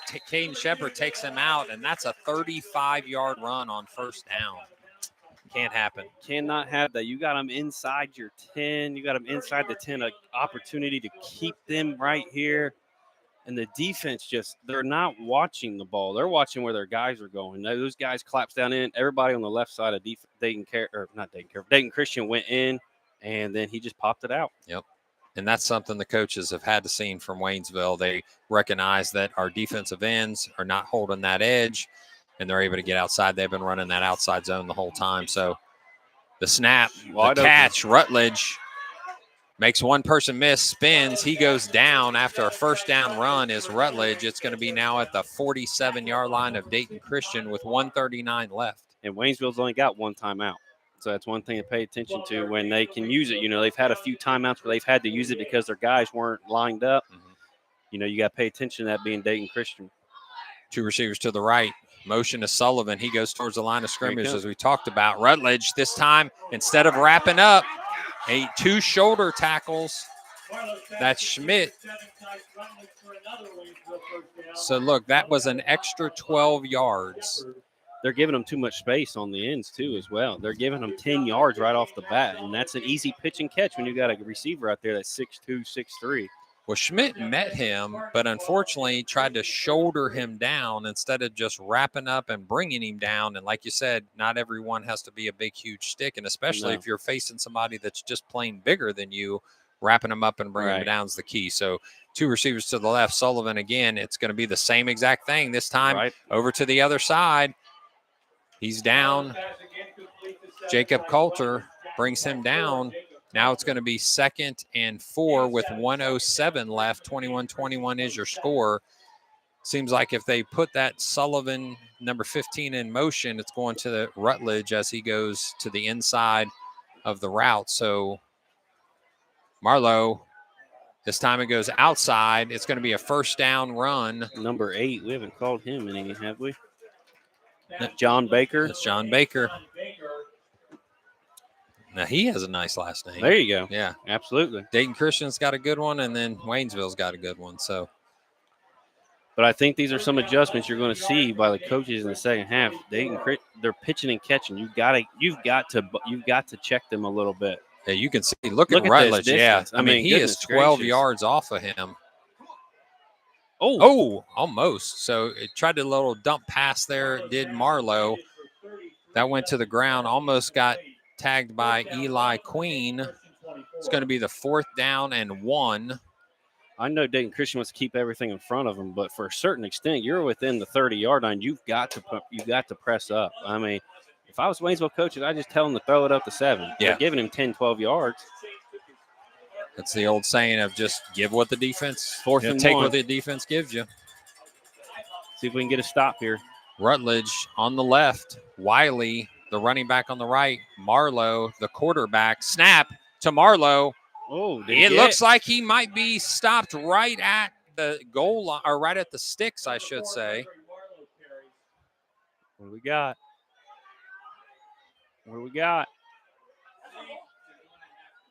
They're going to have to measure this one. Look, yeah, they are going to call. This is a big play right here. This would be the first time. First stop if they get this. That would be a stop on offense. So if it's turnover on downs, then Dayton Christian, if they're smart, they're just going to take a knee. They're going to take a 21-21 tie into the halftime, and then they get the ball as they come out in the second half. Big play here, or big decision. Yeah, that's going to be a first down. So first down for Waynesville. Measurement works to the advantage of the Spartans. Going to start right after they get this off on it.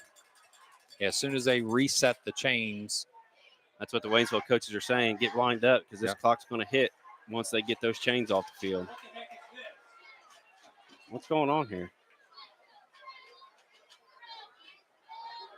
I think they got tied up with one of the players. Yeah, got tangled up. Yeah, tangled into the cleat or something.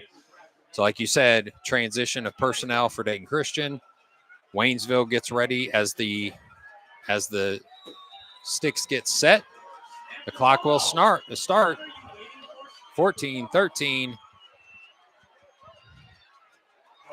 Nice catch by Sullivan. So he gets down all the way to the 10-yard line. This time, Waynesville's going to use their last timeout.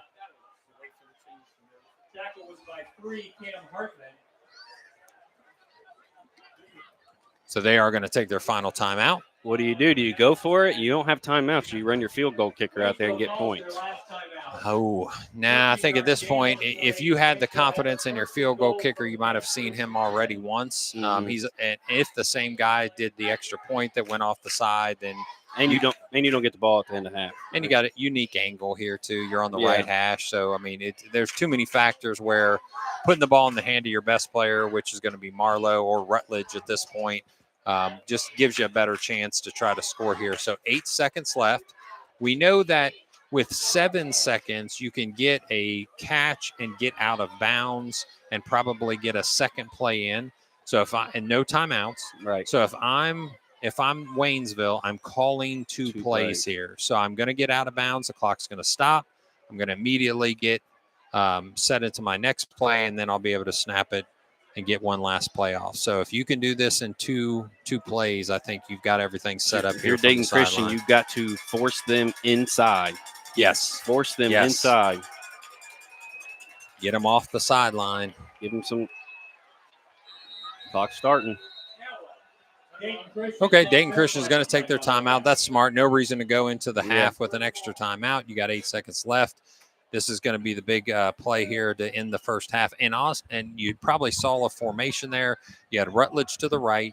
You had it look like Baker to the left. So you had single receiver left, single receiver right, Sullivan in the backfield along with Wiley. So now that Dayton Christian is able to see what they possibly could come out with again, they may change. In fact, they are changing their personnel as I believe Asa Crockett comes back on the field. I was going to say what I would do out here. They had Rutledge on Hodge. I would, if I was coaches, maybe I would throw Caden Shepard out there. You got 6'3" versus 6'3". At least give yourself, maybe not saying Hodge can't do it because he can, but giving him some help. Maybe put Shepard at safety, flow over here to this side because Rutledge, he's their guy right now. Yeah, he's a difference maker, no question. Nice player, very athletic, definitely their go-to guy. Wiley also doing a great job running the ball, but at this point, they're going to keep it in the air to make sure they can possibly get these two plays.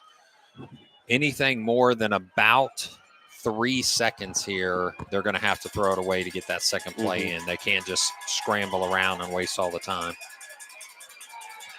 From the 11-yard line, Marlowe, snap, tosses it up. Pass interference. Yeah, they're going to call that. He didn't turn around. Didn't even look. Didn't turn around, yeah. There's no penalty for face guarding necessarily in high school football. You have to be able to turn around and go towards the ball. So at that point, half the distance to the goal. Now, I will say this. You wasted 3 seconds. You know this is going to be the last play. If they can bring them anywhere in underneath the goal line, they're in good shape. Now, here's what this does. They're going, field goal. Field goal. Okay. Little change of thought process here. Maybe a fake. Oh, possibly. Dayton Christian pull one out of their trick bag. Maybe Waynesville. It's Tyler Hodge calling it with Rutledge to the left. I don't like Rutledge over there on that left wing at all. No. Yep. Now this looks suspicious. Too big of a gap over there.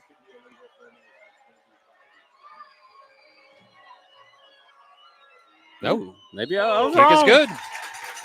Nice job. Hey. That'll end the half. They're going to finish it out the half right there.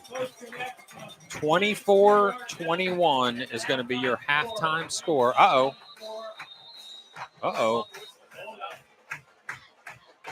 1 second left. 1 second left.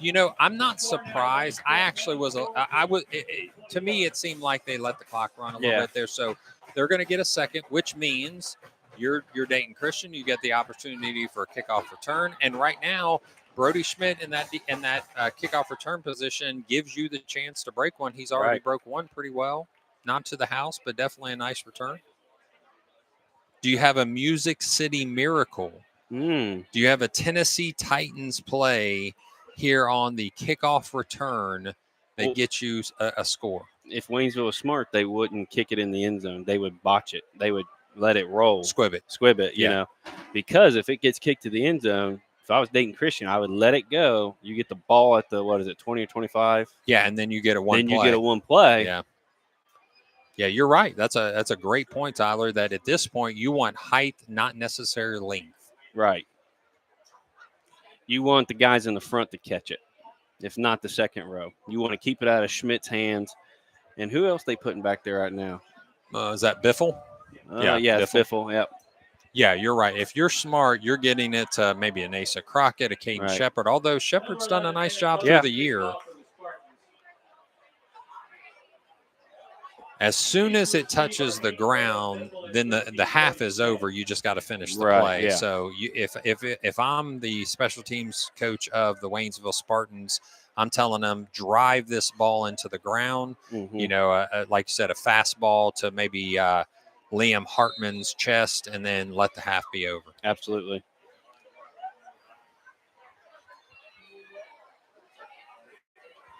Now, this worked against Dayton Christian in the last broadcast because one of those kind of 5th down, and then they threw a touchdown. It was kind of crazy. It would be interesting if this is if Dayton Christian makes something out of this.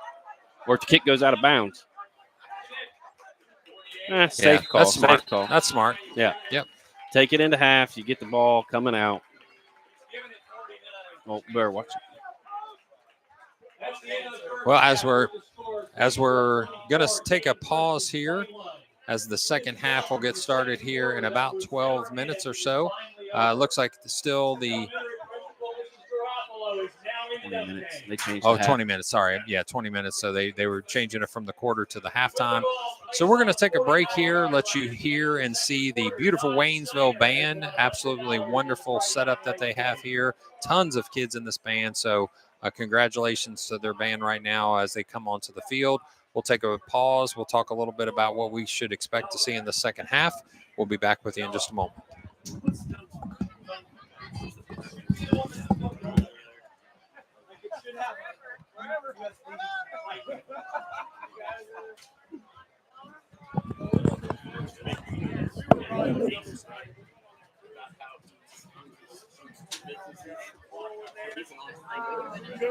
He owns a business where he refurbishes shoes.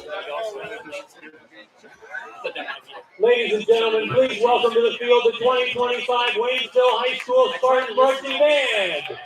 Under the direction of Leslie Strayman, with assistance from Samantha Morgan, Aiden Cronenberger, Tony Virgils, Harrison Onspaw, and Braden Gappis.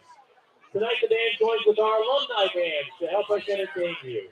A special shout out goes to the class of 2005, who included performing with the band as part of their 20-year class reunion. Here are tonight's selections: Great Balls of Fire, Crazy Train, and we will finish up with a Waynesville band tradition, the Hay Song. Ladies and gentlemen, the Waynesville High School Spartan Marching Band.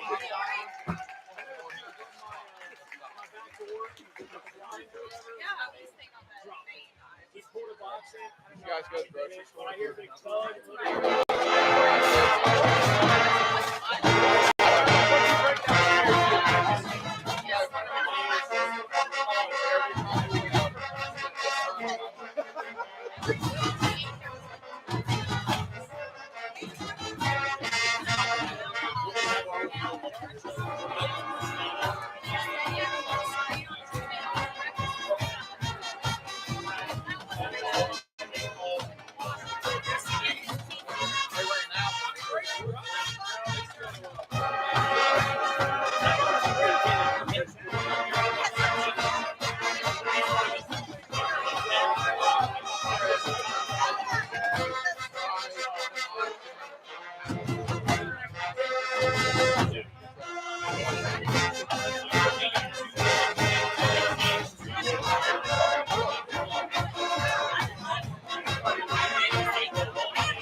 Make a little override.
Waynesville Band Boosters are selling sweet treats for you.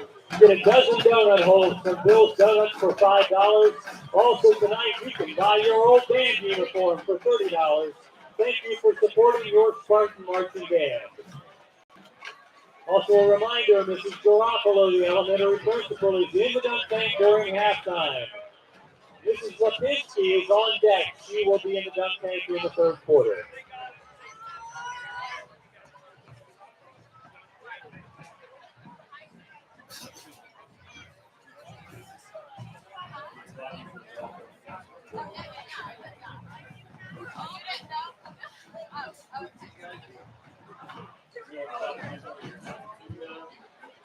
Mark?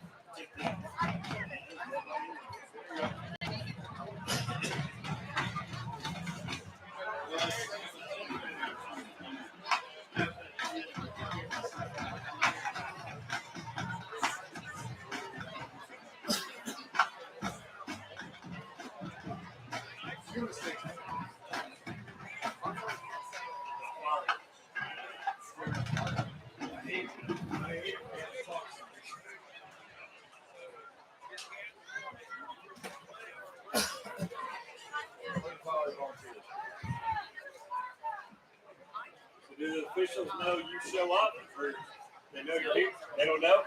Oh, there you go. That's the way to do it. I don't know. What I do is I'll send out a notice. They'll send me their schedules, and I'll pick them around the show. I don't know the way I see it, You just do football? Yeah. I know we have a hard time with lacrosse officials. It's just a difficult sport to officiate. It's tough.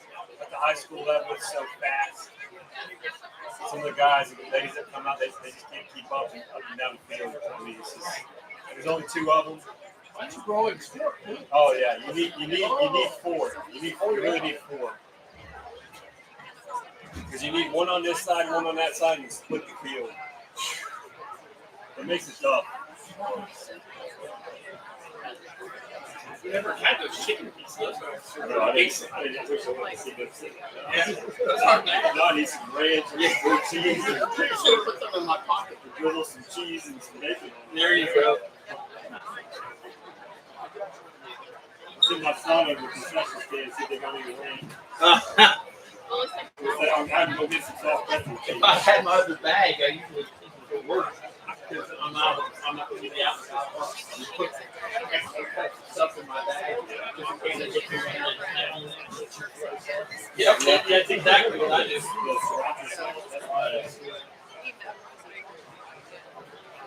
I like that. The Polynesian.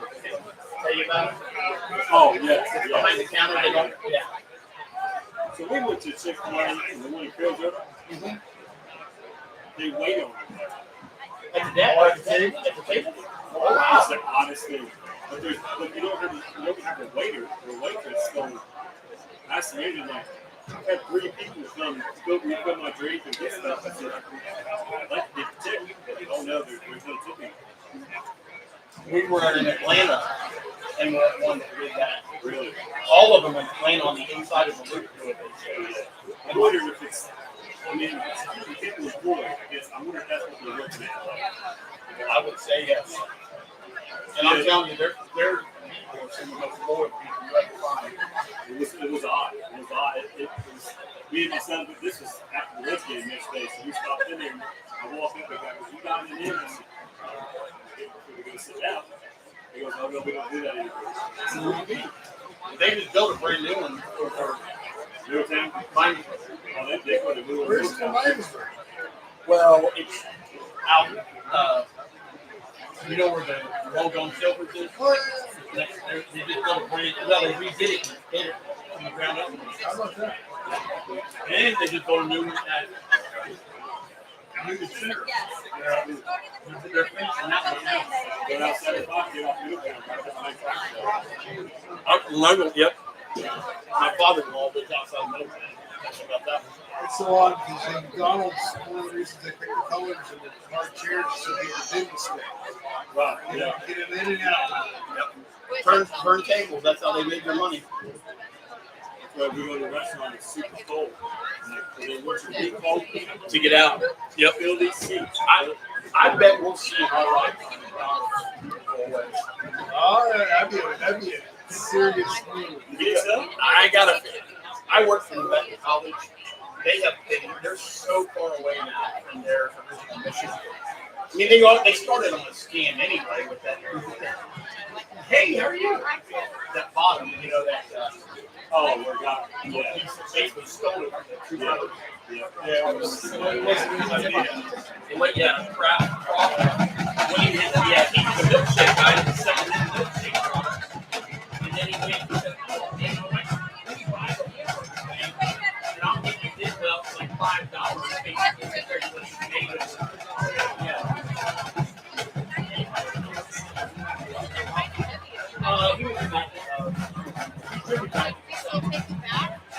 Are you good?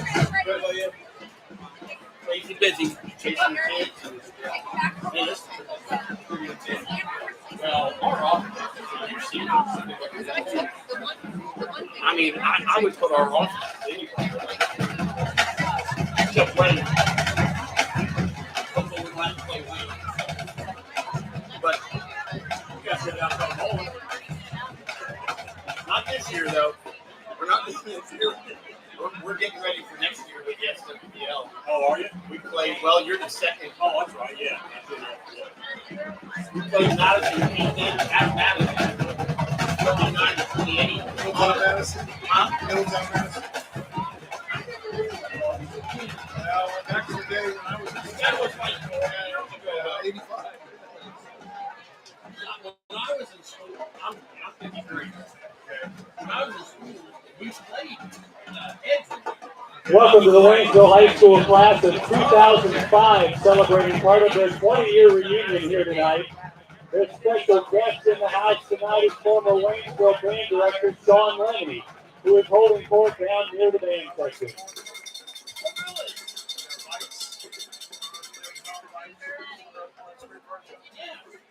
Yeah, we used to go to the downtown, we used to go to the track all the time. We come home and have red blood all over us. We've got about 6 minutes left to dump Mrs. Garofalo in the dump tank. So I grew up in Washington, and then I went to college in Cincinnati. So I played for life. Then I was in the Army and played baseball and traveled.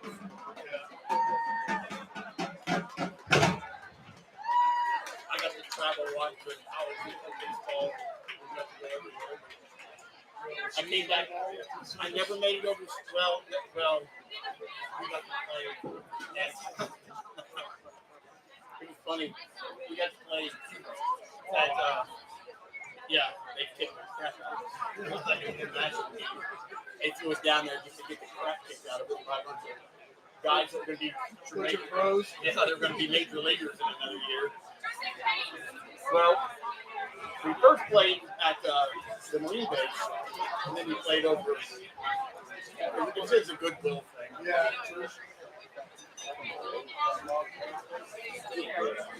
I'm going to what? It is. Oh, yeah, in there. I think they had water in there, didn't they? Oh, yeah. That's in that cooler.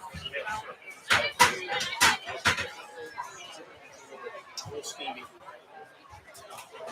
We want to go so Y'all far. saw the ball last night. Connor Phillips off the ball. Oh, that's awesome. It's hard to get balls with the nets up. When it says section 130, there's a gap in the fence. Yep. Space is that. A buddy of mine's got season tickets a little bit further down. His kids, All day. yep, come and get balls. Oh, dude, Ellie came out and was like, offered the kids. 30 kids just swarming right there. Sure.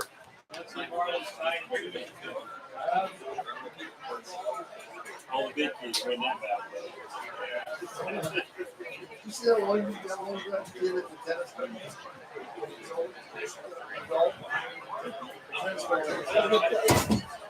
Crazy. I'll make you one. Oh, I went down to that years ago.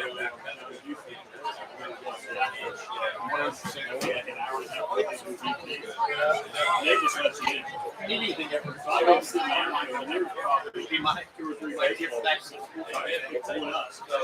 As I'm sitting here, I mean, this year will be their 46th year. I'm sitting all the Website. I use most. Now, I'm trying to do way I'm that guy. It's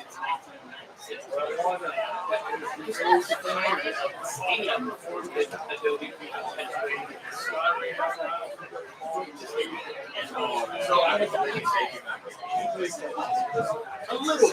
We got my wife. It's twin.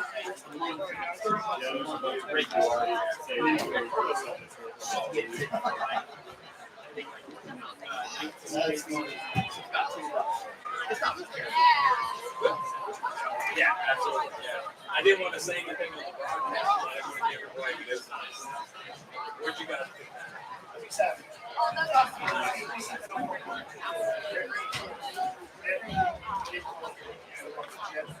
You do such a great job. Oh, I'm sorry, bro. Now, had you ever done this before this? I'm a pastor, so Oh, you really? Yeah, it's like everybody's a pastor because I am too. yeah. So public speaking, Because natural, sure. My only problem is I didn't have football in high school because we went to school that didn't have it, and I never played it. I understand it a little bit. right. I'm not kidding. Michael Leach never played football either. Yeah. That's true. All right, ladies and gentlemen, thanks for joining us again here to start the second half in about 2 minutes. So, Tyler, we've got just a couple minutes to share before the second half action gets started, where Dayton Christian will get the ball to start the second half down 24-21. So as you drove this way, Tyler, and kind of thought this game out, you had done your research, you said you came with some stats, some ideas. Is this what you expected at the start of the second half? You know, I figured it'd be a closer game just because of we talked about at the beginning of the game, the competition that Waynesville had played already to Dayton Christian, not taking it away from any single one of them, but Waynesville was going to come in physical, you know, and I know Middletown Madison was very physical. They were. And Dayton Christian needed to come in with that physicality because not every week has it been that way. And Waynesville and Dayton Christian have matched their intensities other than maybe a few plays here or there and the field goal at the end of the game. It's been pretty even, you know. It's been an offensive battle. Defenses have not necessarily struggled, just haven't gotten the offense off the field. And so I think if I'm Coach Hurst and the coach from Waynesville, I like where I'm at right now. Yes, Dayton Christian's down 3. That's not anything major. You know, your offense comes out, get a good drive in, capitalize. But like I said, you've got to make sure that you are taking care of the ball. And I hope in the second half, Dayton Christian staff has talked about the tackling, the missed opportunities, the arm tackling that have led to 20 extra yards after contact. You know, Waynesville's yak, I would say, is probably plus 20, you know, tonight. And Dayton Christian's got to shore that up in the second half if they want to come out of here with a W. Yeah, I would say I would liken this, just like you, to kind of that heavyweight slugfest. It's been, you know, once hit on this side, and then Dayton Christian comes back, and then Waynesville comes back, Dayton Christian comes back. And I'm interested to see this first drive because this could be the one time where it kind of knocks off the pattern, meaning it was 21-21. Waynesville decided to go for the field goal. And you know, that's their choice. That, you know, we'll kind of see. Time will tell whether that was a good choice or not. But they end up making the field goal. It's 24-21. So they went into half with a lead, a confidence boost, I'm sure. But if they trade back and forth the rest of the game and Dayton Christian is able to get a touchdown on this drive, that decision may be the difference in the game potentially. Now, I know we're getting way ahead of ourselves. So you 2 quarters down the road, but still – that could be the decision in the game. So to be interested to see what Dayton Christian can do. If they get stopped on this first drive, then Waynesville obviously was in a good spot by taking that field goal. Now they could pile on another 7. Right. And coming into it down 3, Dayton Christian has to have that in the back of their heads that they have to capitalize now on every drive, because if they trade punches all night, touchdown, touchdown, touchdown, field goal, it's going to be Dayton Christian's defense has to get a stop. Yeah, there's got to be a punt. There's got to be a 4th down stop, because if not, Waynesville is going to be 3 points ahead the whole night. Yeah, so we'll see as the second half is going to get started here in just a moment. They reset the clock to 12 minutes for this third quarter. 24-21 is your score.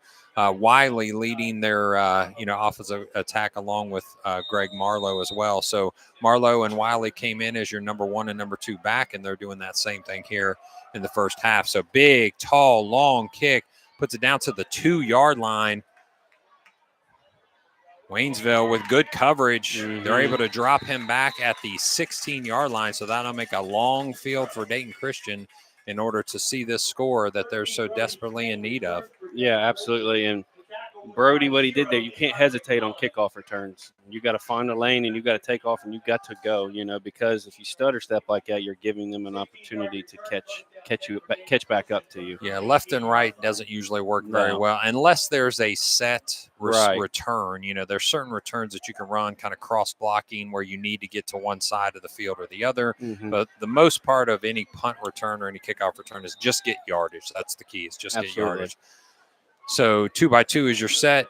Jacob Coulter, the snap to Coulter, weaves in and out, breaks 2 tackles, and he's going to get a nice first down run there of a solid 6, almost 7 yards. So is this where we were – and I made a mistake earlier. You actually weren't in the last broadcast. So that was something that was mentioned by Bruce and by Sean Ireland, that the second half Jacob Coulter stepped up and definitely was – the bell cow for Dayton Christian. It'll be interesting if they've almost kind of saved him for the second half. Yeah. The snap to Schmidt. Nice pass, but Rutledge almost comes up with the interception. Nice job by both the defender and the wide receiver to go for that ball.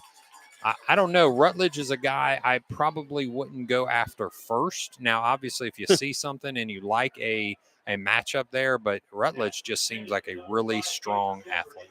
Absolutely, and who was that intended for? Is that for Shepard? Yep. If I was going at it again, I'd come over here to number 18 because he's got the height advantage on number 1 for Waynesville by at least 3 to 4 inches. Yeah, height and size, we'll say weight-wise as well. 2x2 look. Pressure coming from Waynesville that's picked up by Dayton Christian. Slapped down. A little behind him was that ball. Braylon Biffle tries to reach back but can't get it. So that's a quick 3 and out as Brody Schmidt kind of gingerly gets up. It's going to be 4th down and 4. They're going for it. Nah, I can't believe that they would actually go for it here. Coach Blevins is giving signals. Well, Cam Hartman is your punter. Oh, okay. So maybe a quick kick. I would say it's going to be a quick kick, and I'd be shocked if it's not. Yep. They don't have anybody back. So let's see if we can make this roll. Nice roll. Nice roll by Dayton Christian as it starts to turn right there at the 28-yard line. So a nice little wrinkle in the punt protection there, keeping the offensive out. Looked like Hartman, who switched over to quarterback for that play, was going to kick it the whole time. So he steps back just a little bit. And I'll be honest with you, nice pressure from Waynesville. They got pretty close to blocking that kick. Well, yeah, when you line up in that quick kick formation, it's almost like your offensive set. You don't have your formation from your punt team out there. So you take a risk on that as well with not the proper blocking. Worked that time. So that was a big stop by Waynesville. They kind of take the first defensive step forward by stopping Dayton Christian as the second half gets started. Now they're back on offense, ready to roll. Wiley gets it up the middle, runs over Queen, brought down on the play by Jacob Coulter. Nice first down run there. That's going to leave them 2nd and 6. I think Waynesville, they got their stop. Now they're Dayton Christian has to. Their backs are against the wall. They can't break. They can bend, but they can't break here. Dayton Christian cannot give up another score here. It seems like the trading punches would be in the favor at that point of Waynesville unless a turnover occurs. So defense has to step up on this particular exchange. Asa Crockett slipping over to the left side, Weldon to the right now. Marlowe, as he's calling the offense, sends a man in motion. That's Baker. He's going to run to the right. That's going to be Stowers bringing him down. Stowers very active in that first half, doing an excellent job as he continues to rack up the tackles. Does Stowers. He's at 6 now, doing an excellent job in this first game back, and Caden Shepard looks to be about the same. Caden Shepard's the guy you expect to lead from both sides of the ball. No matter where he's at, he's going to be the guy that most offense and defenses are looking to at least account for him.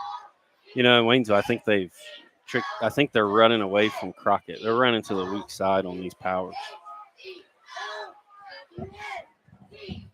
Dayton Christian, lots of pressure up front. He's going to be brought down, but he's going to get first down yardage. So, again, it's that quarterback power. It's that just it's almost rote memorization. You just go over and over and over again the same thing until something stops. So, if you're Dayton Christian, if you're Dayton Christian, though, you can't allow that to continue to happen. So what do you do to make that quarterback power not be as beneficial other than just putting so many people in the box that you leave yourself vulnerable on the backside? I think that's one of those chances you got to take. You got to lock down your outside to put more people in the box. And it comes down to, do you trust that? Yeah. Gets it over. Sullivan. Oh, makes a man miss. He's outside, turns the corner. He's going to be up front. He's going to be brought down at the 30-yard line. Big, huge run of 25-plus there for Baker. It's exactly what Waynesville wanted to do. Dayton Christian has got to. Asa Crockett did not get upfield. Those defensive ends are told to. You got to read it. You got to either get down in the gap or you have to keep the contain on the edge. And that time, Crockett got funneled down in, which then kicked it out. John Baker, by the way, is a freshman. Hey, he's quick. Yeah, he's good. He's going to have lots of success here for many years to come. He also goes in motion here. Goes to Wiley. Puts a foot in the ground right up the right side of the line. He is stopped. Looks like the flags are coming in late in that play. Sometimes that is a face mask, and it looks like he's putting out towards his face there. We'll see what the call here is in just a second as Wiley tries to return the ball back to the referee.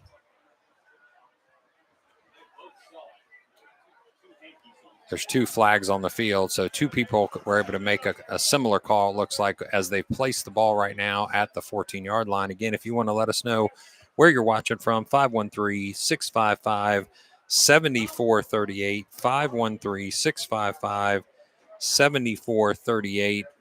We'll come at the question of the game here in just a moment. Karen from Orlando, Florida. We support Dayton Christian. We love Braylon Biffle. There you go. Thank you, Karen, for sending us that message. We got a little Florida, a little Chicago, Gallipolis. A few people out there checking in. We appreciate it. As the referees are checking with their selves.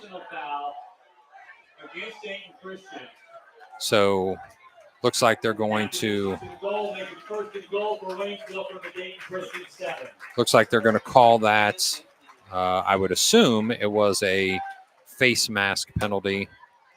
Or a little chit chat after the play, maybe. Oh, okay. Or Gotcha. I don't know. There was some tangled up there. But that's exactly the opposite of what Dayton Christian needed. They're shooting themselves in the foot on this drive, and they have to stand their ground here and at least eliminate it to 3 points, if not a stop. Yeah, at this point, a field goal is a win. Yeah. You've got to stop and keep it one possession. So looks like Baker to the left, Rutledge to the right. 2 guys in motion, but he is able to stop there. The snap, and it goes to Baker. He scores. It's going to put Dayton Christian into a tough scenario as they've started the third quarter here a little flat.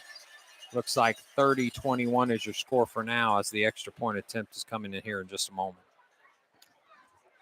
That weak side of the defense did not pursue. They just, I don't know, Dayton Christian, like you said, come out a little flat.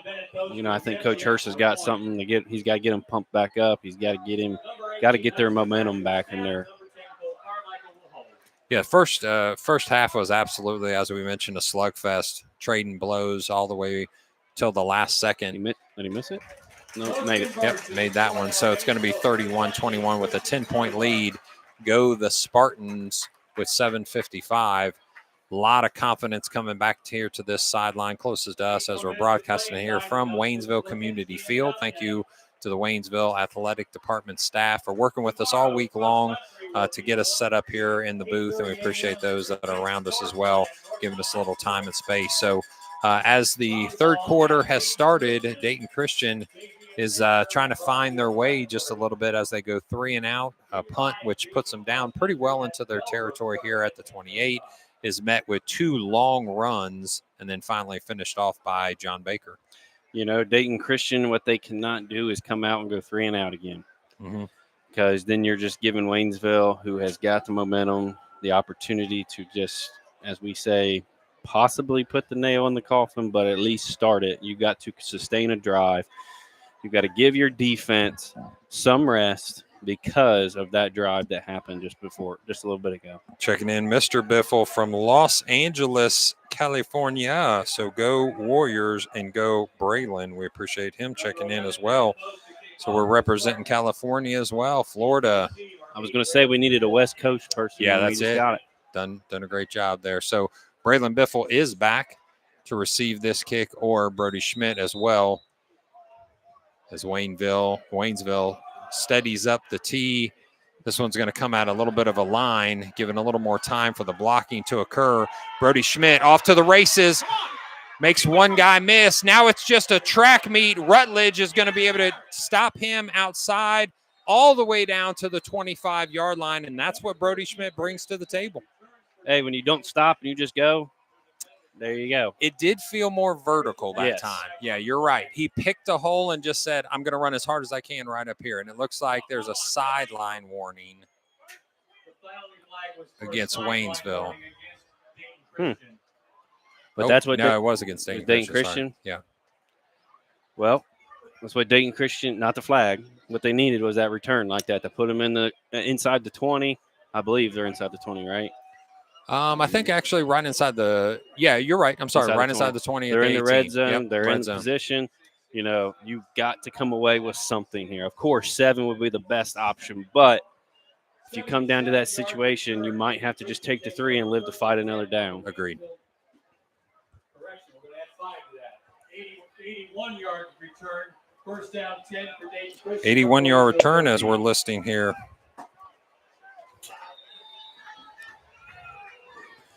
Brody Schmidt, after the long run, I'm sure trying to catch his breath from the backfield there.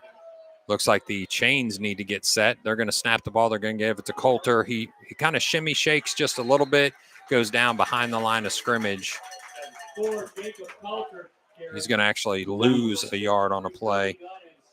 A little shout out to us, Tyler. Really appreciate what you guys are doing, giving us the opportunity to catch the action all the way out there in California. So good deal. We appreciate it. Yeah, checking in from all over the country. We need somebody north now. Yeah, we've got the South, we've got the West Coast, we've got Ohio represented. Schmidt to the right. Nice pass to Hartman. Makes one guy, almost breaks that tackle. He gets down to the 5. John Baker is actually going to stay on his knees. Unfortunately, that looked like he had a little bit. Yeah, it looks like he's going to have to take one play.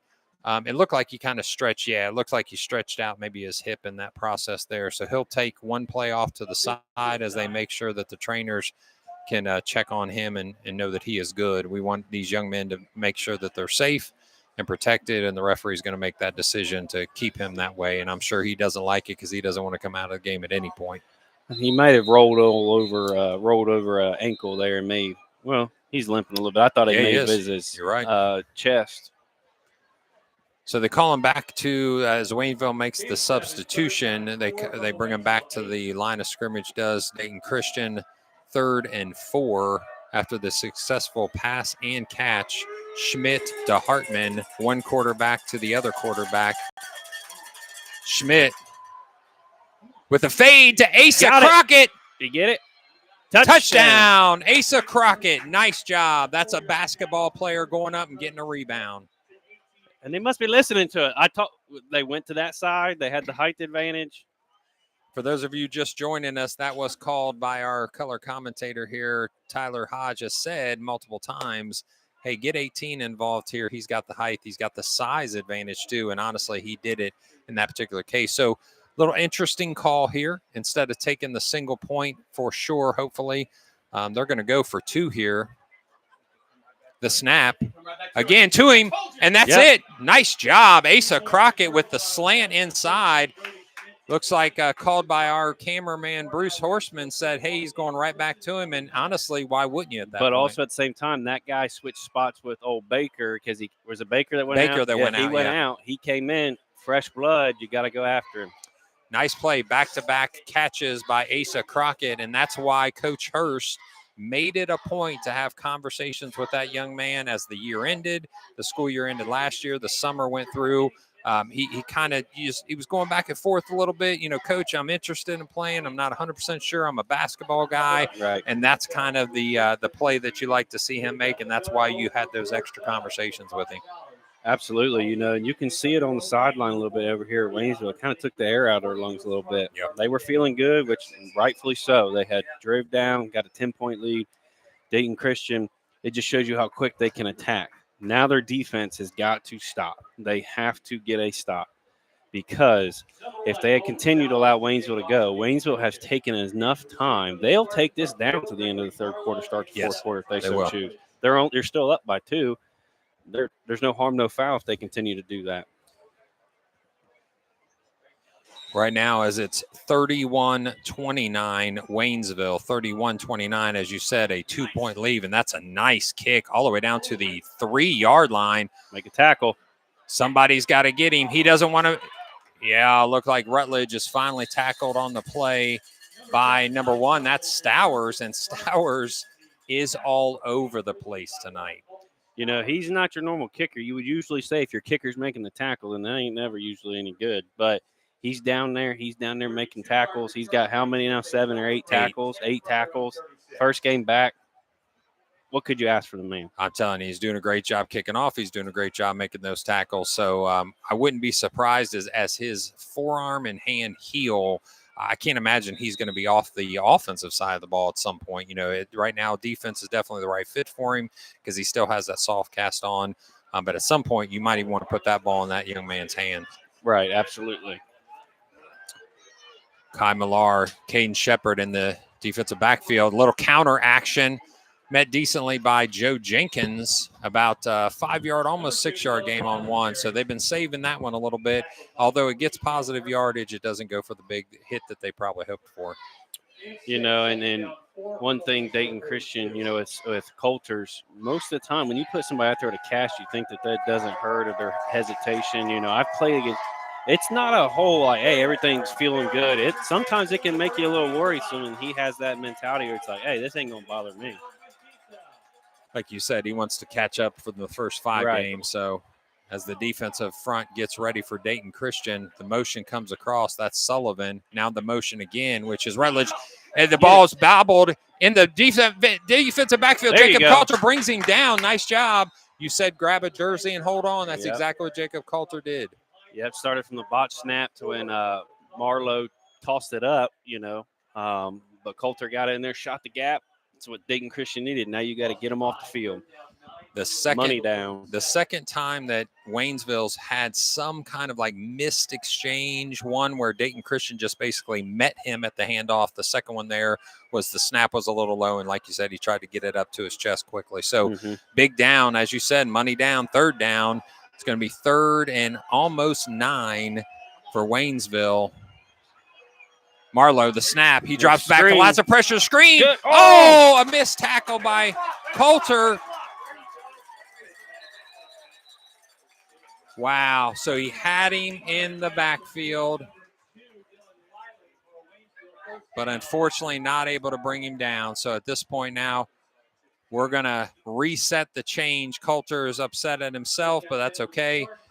Defense has to get reset. Back on the field comes Jack Orth. Off the field goes Asa Crockett. I don't see what happened there. Asa was pretty upset at the end of that play. I might watch that one back later on and see what happened because I think he felt like he was taken advantage of there by a Waynesville player. We'll see here in just a second what Dayton Christian can do as Marlowe calls out the cadence, gives it to Wiley. He's stopped on the play by Hartman as he spins out, getting just a couple yards on that. Go back to that play, talked about it all night. He hit that guy shoulder pad to shoulder pad. If he'd have just wrapped him up and grabbed his legs, let the cavalry come, you're off the field. And I know it's easier said than done in the moment when you're playing and you've got your emotion and your adrenaline, but you got to make the sure tackle. Waynesville, tight end left, H-back left, Baker left. He goes in motion. Coming back. Same play. This time it goes for a little bit better yardage, so it's going to be 3rd and 3 to get another set of first downs here for Waynesville. So you got 2 downs to make 3 yards. Absolutely, and I think Waynesville's thinking, you know what? If it's 4th down and we're down in here, might as well go for it. It's better than I don't know the talent or the length of the kicker or anything like that. I will say this, that young man that was kicking was warming up in the to start the second half. And he was putting it through from at least the 35. Wow. So, that's a 42 or 40. I'm sorry. Marlowe, he's going to get first down yardage there. I would say confidently from the 35. So that's a 45, almost a 50-yard kick. So now, obviously that's with no pressure on him and no rush around him, but still, I think he's got a leg on him. That's for sure. As Marlowe comes over after the first down get, he's going to get the play directly from the coach, takes it back to his offensive huddle as Waynesville is rolling here with 3:33 left in the third quarter. 31-29 is your score. The Spartans up by 2.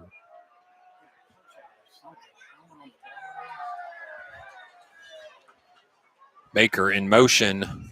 Same to play. Wiley, the same exact play. Then he's able to spin out of 2 tackles. He's going to be brought down. This time it's going to be coming from they're running opposite of that motion. Deep in the defensive backfield, a flag comes in, which could be potentially a face mask. It seems like there's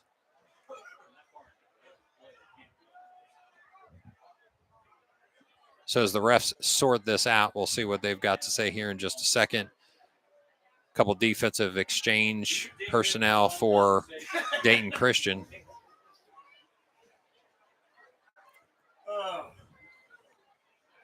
Looks like Coulters and Thomas came out. As the white hat comes across and says, dead ball foul, personal foul against Dayton Christian.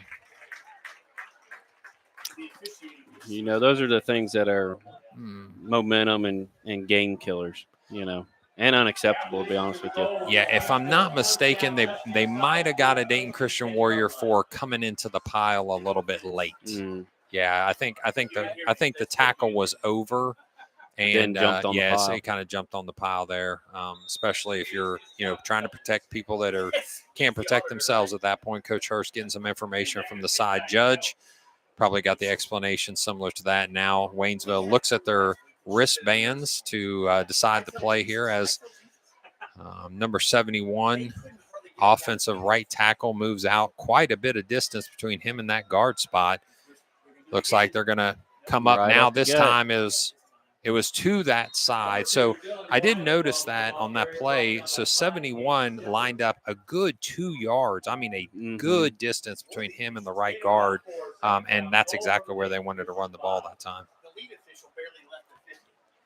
So 71 for Waynesville. That's Landry Garner. Again, a freshman, 6'2", 285. These freshmen I'd love are to not see this small 8th grade kids. team last year. Yeah, you ain't kidding. Whew. And I'll tell you what, Waynesville's 8th grade team this year is really good as well. So the next couple of years look very, very good at Waynesville here. Marlowe by himself takes it in relatively unimpeded. Yeah. You know, the third down screen play, I think that was the drive killer for Dayton Christian. Yeah, that definitely put them back on their heels at that point. Yeah. 37-29 with the extra point attempt to come.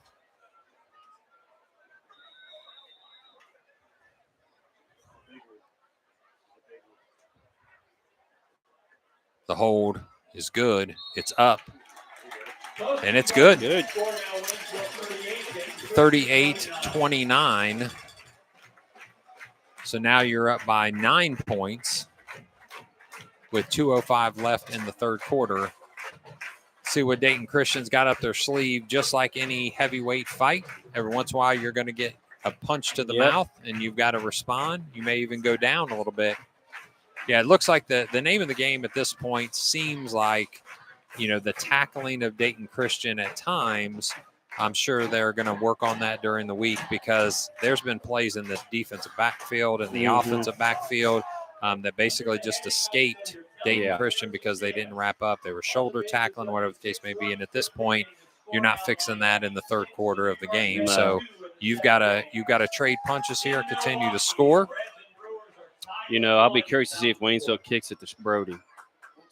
Yeah, at this point, would they have a desire to maybe kick it over to Biffle and see what Biffle can do? Now, I think if that's their plan, it's not a good one because Biffle is just as capable with the speed and agility of Schmidt and Biffle back there. Honestly, it's pick your poison. If I'm them, I'm actually possibly letting it drop around the 20-yard line to maybe Caden Shepard or definitely Asa Crockett. Right. Although Asa has everybody on that side probably in size. Right. You know, he's probably not outrunning Rutledge. So we'll see what they do here. 2:05 left, as we said. 38-29 is your score. The kickoff coming from Waynesville. Also, don't fall asleep, Dayton Christian, if they try to put a nail in the coffin by something. And this time they do give it to Biffle, exactly what you said. He finds an opening. He stays on his feet, turns around.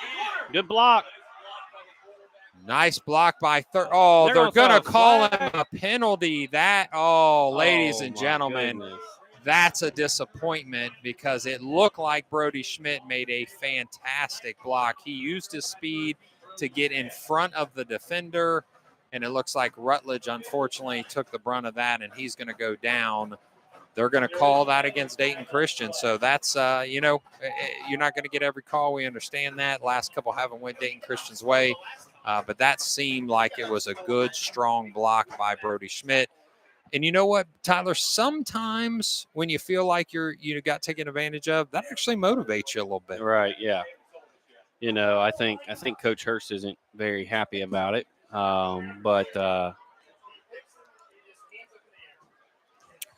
Yeah, it looked like he used his speed to get in front of him, put his hands up in the air, and just let him run into him, basically. But they're going to call that a penalty. And Coach Blevins has got his team over there to the side, talking them up. It's going to be it's not a chop block. It's a blindside block. So, yeah, that's going to put them back. What was a great return by Braylon Biffle. What I liked about Braylon Biffle, kept the legs moving. Right. Spun out of a tackle, put another 20 yards on that, and unfortunately it's going to go for naught as they're going to have to go all the way back to the 25-yard line. So as if the ball went into the end zone, Brody Schmidt's going to bring his team, his offensive set out. Asa Crockett to the right. Also Cam Hartman to the right. Brody Schmidt, the snap, drops a dime right on. Oh, tries to go over top. Yeah, they're going to. There's the flag. Because on that particular one, they didn't turn around. So it's very similar to what you saw on the touchdown over here, or at least the call that was in the end zone. The defender has to turn around towards the ball. There's no face guarding. There's a flag on the coach for Waynesville. Oh, yeah, that's not a good choice from him. There's another one. So a second flag. Oh, wow. the coach from Waynesville and that ref have had it into each other a couple times tonight, and I think he just heard what he needed to hear. Yeah, so it looked like, what we saw was a pass interference, and it was very clearly pass interference. So the pass went out of bounds. They make the call. Not everyone's going to go your way. The Waynesville coach goes onto the field, starts barking at the referee. The first flag comes out. And then I believe another assistant coach made some sort of mention from the sideline, and a second flag came out. So dead ball foul, unsportsmanlike conduct against Waynesville. Dead ball foul, unsportsmanlike conduct against Waynesville. That's going to be 30 yards worth of penalty yardage. That's on top of the pass interference, on top right? of the pass interference. So the pass interference, I believe, gets them to the 40 because they were at the 25 or so. So now we're going to get 15 yards from there. So that'll take us to the 40. At the 35, won't they? It's going to take them all the way down, it looks like, to the 30-yard line on the left hash. So 30 yards of free, grass there from the Waynesville coaching staff. And I'm sure they'll have a conversation about that one tomorrow. Oh, yeah. But here's the deal. Can Dayton Christian capitalize on it? Yeah, that's the thing. You got a flag back here on a great block from Brody. You take it, you go back. You've just given a great opportunity here by mistakes from the other team. Let's capitalize on it. Waynesville fans becoming very animated and excited. They're actually going to stop play yet again, bring the refs together. Gotcha. So they're going to make sure that the pass interference yardage was also included in that yardage, and it looks like they've reset.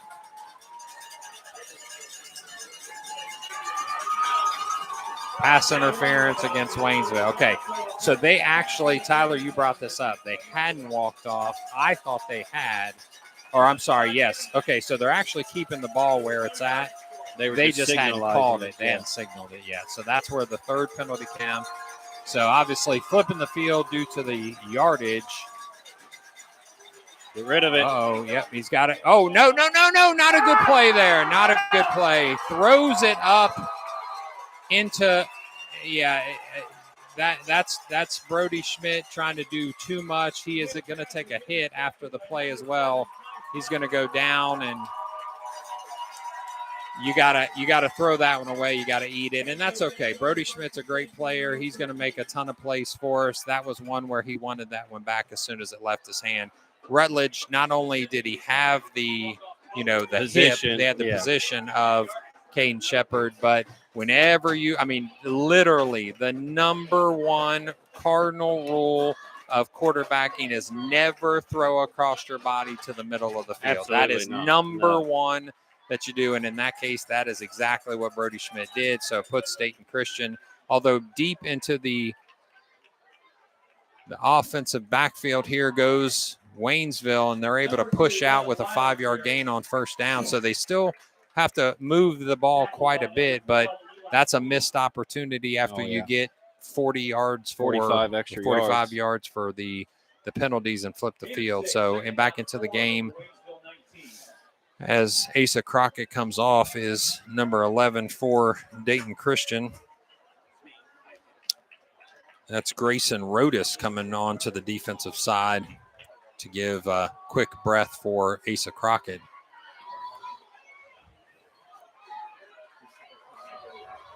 Here it comes.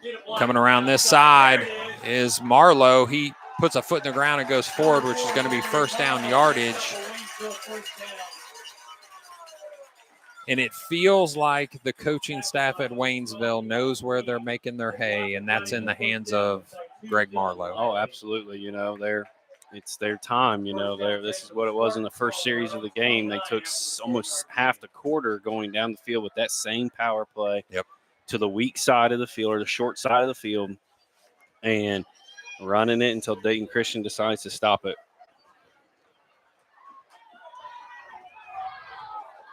Waynesville with 26 seconds left in the third quarter up 38-29. Dayton Christian desperately needing either a stop or a turnover.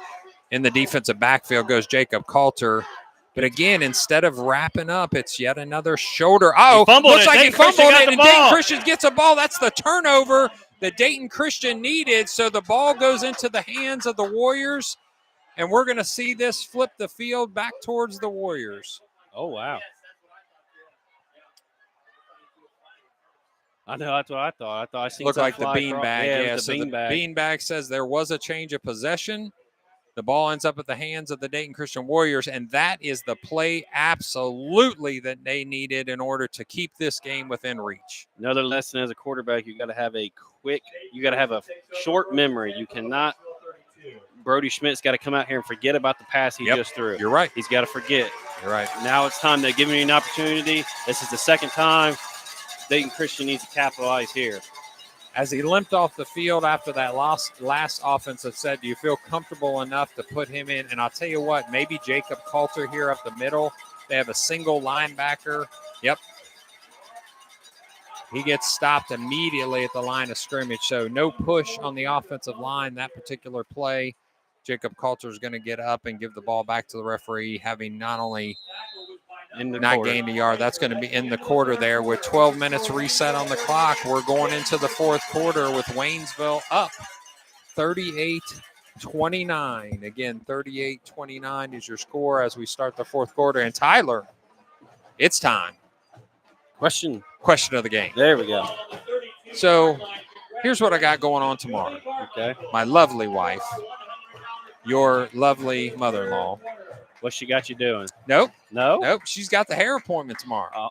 Well, I don't know. There might have been a change of schedule. Well, we talked about it a little bit. Yeah. I think she's heading towards a hair appointment, and my wife's hair appointments are a lengthy amount of time. Yes. She's good friends with her hairdresser, so I'm going to have plenty of time. So here's what I need. I need a movie.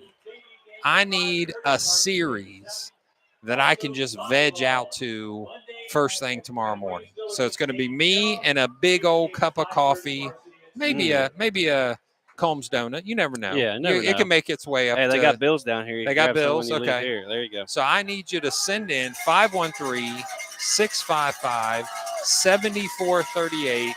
What am I watching tomorrow morning? What movie can you not do without? It's a fave. Here goes Dayton Christian in the start of the fourth quarter. 2 receivers to the left, 2 receivers to the right. A big throw to Caden Shepard. It's going to be over his head. So, again, give me that series that I need to see. What are you watching? What are you vegging out to? What's that movie? And I'll tell you one that's going to be right at the top of my list. I'm going to start it off for us here. Love Gladiator. It's a classic. Yeah. Not Gladiator 2. Right. If you've ever had the opportunity to watch Gladiator 2, go cut the grass. Yeah, go cut the – Yeah. I heard the reviews weren't very good. Yeah, it's not good. So snap to Schmidt. Inside tunnel screen to Braylon Biffle. Not, unfortunately, more than just a couple yards there. So it's going to be fourth down. And at this point in the fourth quarter, there's no question you've got to go in fourth quarter. You're in 4-down territory. Jacob Coulter. What series and movies you get here. Trying to set up his offense goes Brody Schmidt. Looking to the sideline. He finds what he needs. 2-by-2 set. Big down here for the Dayton Christian Warriors. The snap. He goes back. The pressure. Flag. There's pass interference. It looks like there's a play that the flag actually came before the play even got started. So I'm going to think probably it's some sort of illegal shift, some kind of motion violation prior to the snap. Illegal shift is, I believe, the initial call real quick. So if you're the offensive coordinator, which Blevins is for Dayton Christian, you need to figure out a play you can do now for 4th and probably 15 or 14 at least, as it seems like the ball is going to move back. So again, question of the game, 513-655-7438. Got a little time on my hands tomorrow morning. Wife's at the hairdresser. Illegal man downfield against Dayton Christian. So you're right. We're going to do 4th and 14 at this point. I need a suggestion. Tyler, what do you got for me? What am I watching? What's that movie? What's that series? I've been watching a series called Suits on Netflix. Okay. It's pretty good. It's got me hooked. It's about a lawyer who I'm not accepting this behavior. He lies to get himself the job, but it's very intriguing. Okay. But that's what I'm watching right now.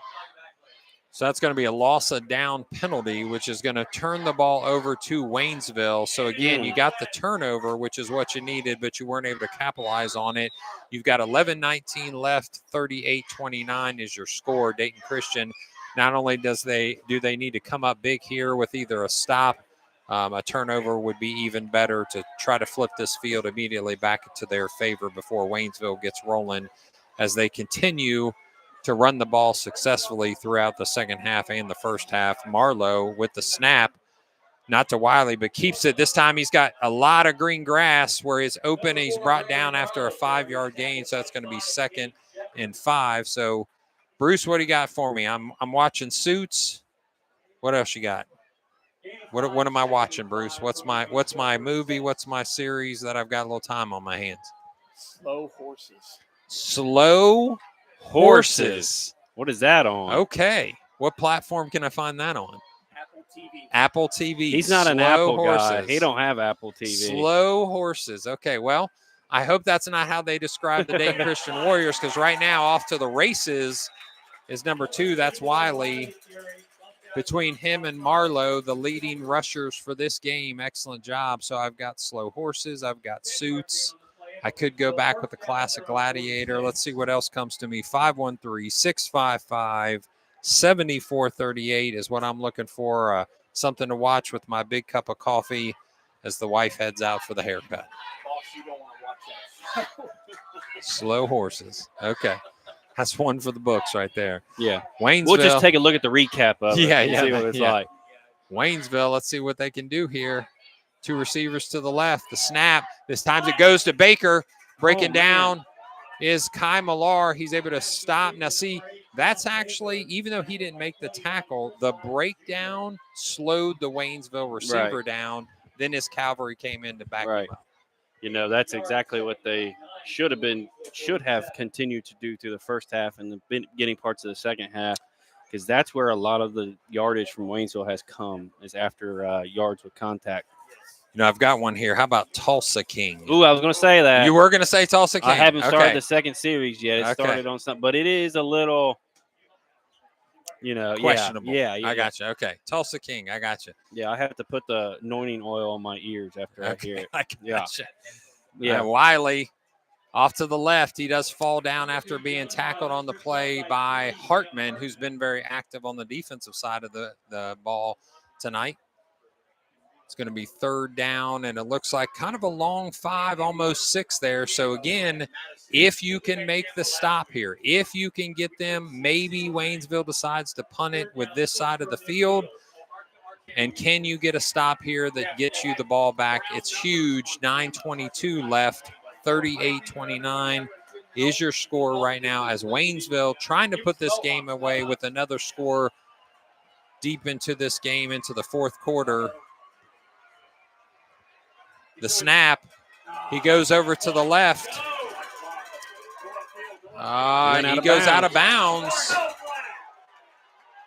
Goes out of bounds, but it looks like he's going to have first down yardage, and they're going to move the chains.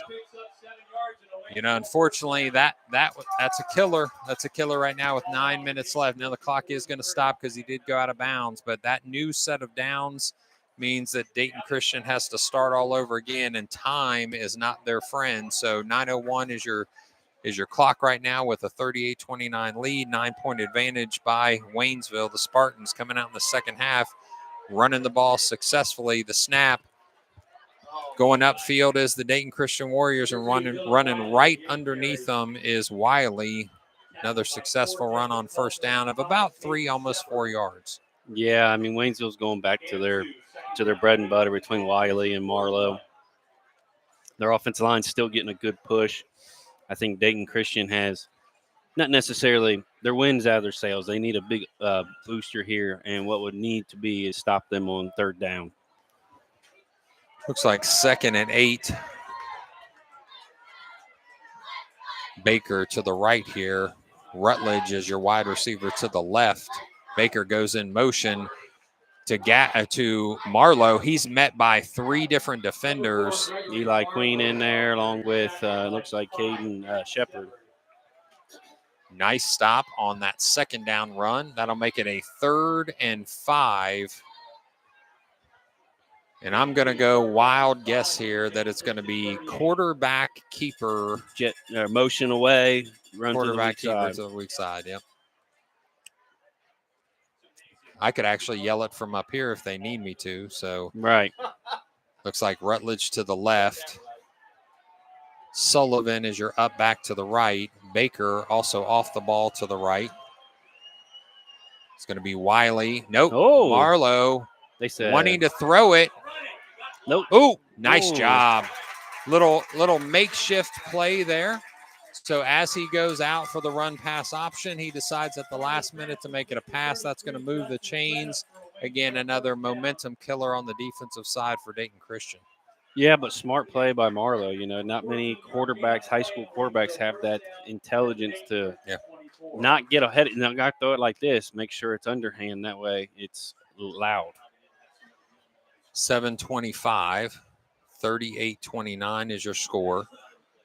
If Dayton Christian can get the stop, minimally hold them to a field goal here, there is a chance to get 2 possessions, 2 scores before this game's over, but they've got to stop either a touchdown and keep it to 3 or hopefully a turnover on downs. And Baker with a nice play. Number 8, John Baker carries. John Baker, the freshman, who's definitely shown some flash of speed throughout the whole game, doing a nice job. Eli Queen with the tackle there. It's going to be 2nd and 5. Gain of 5, 2nd and 5 from the Dayton Christian 19. How about Landman I was on being ready to Paramount say that Plus? too, Yeah, yeah. I actually watched a little bit of that already. Landman on Paramount Plus. So give me what you got here. 513-655-7438 is the number you can text in. You can, of course, send a shout out to one of these players, one of these coaches. You want to let them know how much you care about them. Feel free to do that. We also want to know, what am I watching tomorrow morning? Got the big cup of coffee. Got the wife headed off to the hairdresser. What do you need from me? So we're going to get a quick stoppage of play here. Timeout Waynesville. So as we come up, actually, suggestion, another one running in here. T-shirts being thrown. Oh, this is actually Blacklist. That is a series, Blacklist, with with James Spader. yeah. That's actually what, believe it or not, that is what I'm watching right now. So I am a big James Spader fan. So nice job there. Somebody read my mind. Support the Waynesville Band Boosters. Also, this is your last chance to pick up. I'm trying to think of more. I'm trying to think of what I'm watching other than Suits. And what's that favorite movie? What's that movie choice? If Ooh. it comes off right off the bat, I'm a Gladiator guy. I could watch. What's that movie that you go back to over and over again, Bruce? That movie that you don't mind watching 4 or 5 times. Kelly's Heroes. Kelly's Heroes. Where are you coming up with these movie I don't names? know. Like, You never seen Kelly's Heroes? I think No. is that like a Charles Bronson? Clint Eastwood. Oh, Clint Eastwood. Okay. Okay. They went and stole the gold Okay. from the Germans that stole the gold from the Jewish people. So World War II movie. Okay, gotcha. Kelly's Heroes. So we got Slow Horses and Kelly's Heroes as Wiley gets the handoff and finds an opening that closes pretty quickly. Looks like number 3, Hartman on the tackle. Dirty Dozen. Dirty Dozen. Now, yeah, big fan of that movie. Great movie there. Dirty Dozen. Nothing beats the Rocky series. Okay. That's what, That's quality. If you're not hungry anymore, the band is sold out of donuts. Yeah, then Creed 2 is the next best one. Yes. Yeah. 6:04 as time keeps on ticking into the future here. 38-29 is your score, right under 6 minutes now as Waynesville's held on to this ball for quite a long time. The up back is Sullivan. The quarterback is Marlowe. The snap. Marlowe gets it. He's brought down. Dragon Hartman along with a couple other defenders. That was Stowers finally finishing him off. And as you said, I think at this point, Dayton Christian has given everything they could possibly give, but I think they're just simply running out of juice. Absolutely. And I think that's when you get to this point of the game after a lot of the mishaps and emotion that comes into this game and everything, they've played a hard game. Even though the score is what it is, it doesn't show the intensity and the energy and the passion that both teams have put into this game. Yeah, Waynesville needed a game like this. Definitely a confidence booster as they come in here, 38 points and trying to score another one. Marlowe just by himself goes into the end zone, and they're going to call a penalty. They're actually going to give a penalty to the Dayton Christian defender, tackling up around the head and kind of swinging him down to the ground. So on the kickoff, they'll receive another 15 yards. So 44-29 with the extra point attempt to come. So if you're Dayton Christian, the game's not over. And the reason being is you've got to be able to prepare for what's coming next week. You've got homecoming. You've got CCPA, an extremely athletic team that can put up points for sure. So you've got to finish this game off by something positive and scoring, even though it might not put you into the win column. It's definitely going to be momentum you need moving forward. Yeah, now you got to focus, like you said, on next week. Let's try some things. Oh, just barely sliding that one through, 45-29. So if you're Luke Hurst and the coaching staff over there on the Dayton Christian sideline, what's the conversation right now? I would be put together a good drive here. You know, do not continue out this way. Get a good drive. Build on that. Be able to give your guys the confidence to go into next week. A lot of emotion with homecoming and everything, putting it all together, finishing as strong as you did when you started, and showing these Waynesville Spartans, who are going to continue to be a conference opponent in the years to come, that we are not a team that can be pushed. Even when we're down, we finish as hard as when we started. Yeah, I mean, grit is something that lasts for generation to generation. So you can set the culture of your program if you're going to come out and put a drive together. Like you said, it's a huge deal. Right. I mean, this is a change for Dayton Christian. There's been a few years in the past where they would have folded. Mm-hmm. They would have just put up their tent and said, let's get out of here as quick as possible. Let's see what they do on this particular drive. I got one for you here that Bruce may know this one. How about the final countdown? A Pacific aircraft carrier enters a time warp and finds itself transported from 1980 to 1941. The captain is forced to decide whether to strike at the approaching Japanese fleet and change the entire course of World War II. Here's a good one. Midway. That's on Netflix. That's quality. Not sure who. Got another one for Tulsa King, by the way. Good, but Midway is a very good one. There's not many of those time frame, of those periods of war movies. You got Pearl Harbor, but that's a love thing. But Midway is a very good history movie and very well done.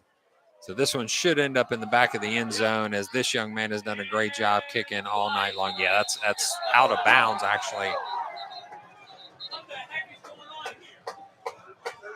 So, looking at the ball, I didn't actually get to see the play. It looks like that one's going to go against – gotcha. So, it looks like 33 and 18 got together. So, that's Trentham and Asa Crockett. As the ball was clearly going to sail out of the back of the end zone, that young man has been kicking down to the 4 or 5 each time. So, that one we knew was going to end up in the back. We'll see what the referees do here. And this is, again, just to have a little fun even, is there a chance that you've got something still in the back pocket? You've got the hitch and go. You've got the hook and ladder. Lateral, whatever the case may be. It's just maybe go back to the first play of the game. Yeah, you never know. So we'll see what the play or the call is. Dead ball foul, personal foul. It's going to go against Waynesville. So that's going to be 15 yards. Number 33, he might be.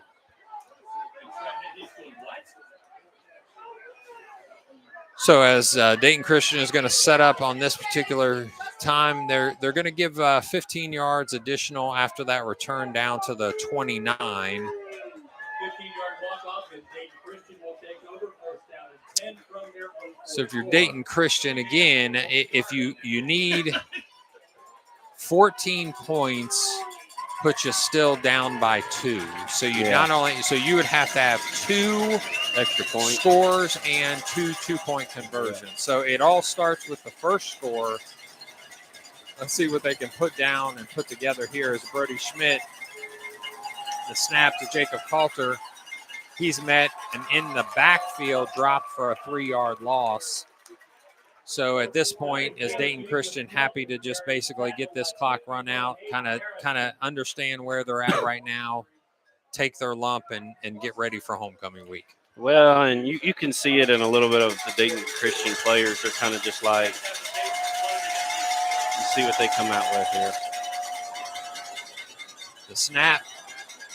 Shepard gets the ball with the catch, and it's to the 35-yard line. Hey, let's go. Can't waste time. Got to get up there as the clock is going to stop as they move the chains. 4:33. They need to be up on the line of scrimmage, ready to call the next play. Because this clock's going to start. Well, they already started the clock. Yeah, they haven't even set the change yet, which is a little bit interesting. But I think the ref wants to get home as well. So Schmidt with the catch. He's going to run the ball, but he's going to be stopped. Number 51 on the play for Waynesville.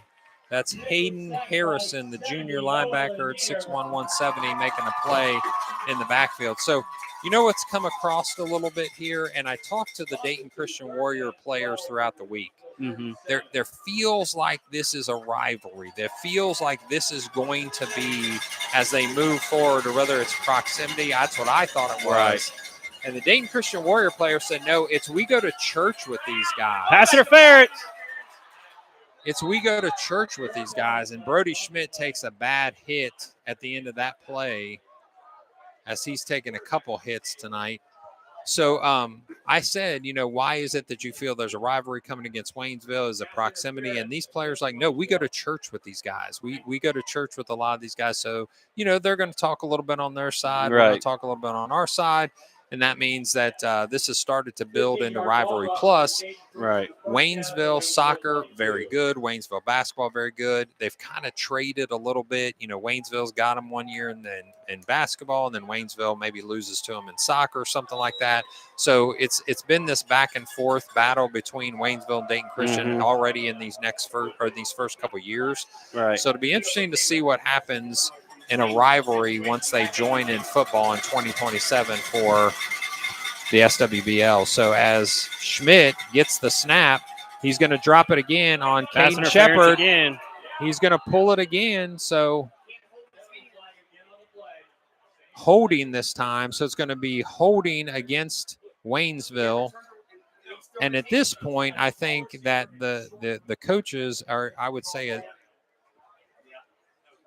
head coach is probably telling the D coordinator, get him out of there, change it up, something. Or is it that, maybe they're okay with that because they still got to get 2 scores and 2 2-point conversions. Yeah. So there's a lot that has to go the way of the Dayton Christian Warriors. Now, we'll say this, 3:37 is not a lot of time. They have been able to get down the field just a little bit, and time hasn't been terrible so far. So if they can get a score here, they obviously are going to have to onside kick. Right. And recover it. And recover it, yeah. So we'll see what they can do. Got to get the first score before the second one's even possible. So coming from the outside is the referee wants to have one final conversation. And while we do that, let's check here. Got another series that we could come back. Superman, Man of Steel. I'm in loading the Phantom Drive on the trailer. Interesting. No, I think that's the new Man. Harry Carnell or whatever his name is. The snap to Schmidt. Oh, Hartman, who looked like he had it for a second. Flag.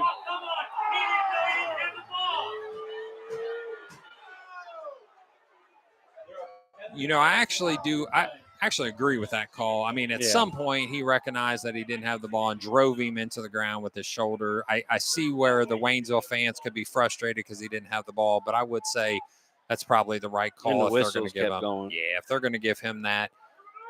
it'd probably be for unsportsmanlike conduct, unnecessary roughness. So they're going to call it, personal foul, which actually the personal foul variety does make it that if that young man were to get another one, he would out. he'd be out, and then he would be suspended for the next game. And that's one of their best players. So he'll probably hold back just a little bit at this point, which is very smart of him. First down this time from the 7-yard line. They're just changed it actually to second down. So the snap, Brody Schmidt finds an opening. He's going to score. Touchdown, Dayton Christian. What? Yeah. This guy, the far judge said it was a touchdown.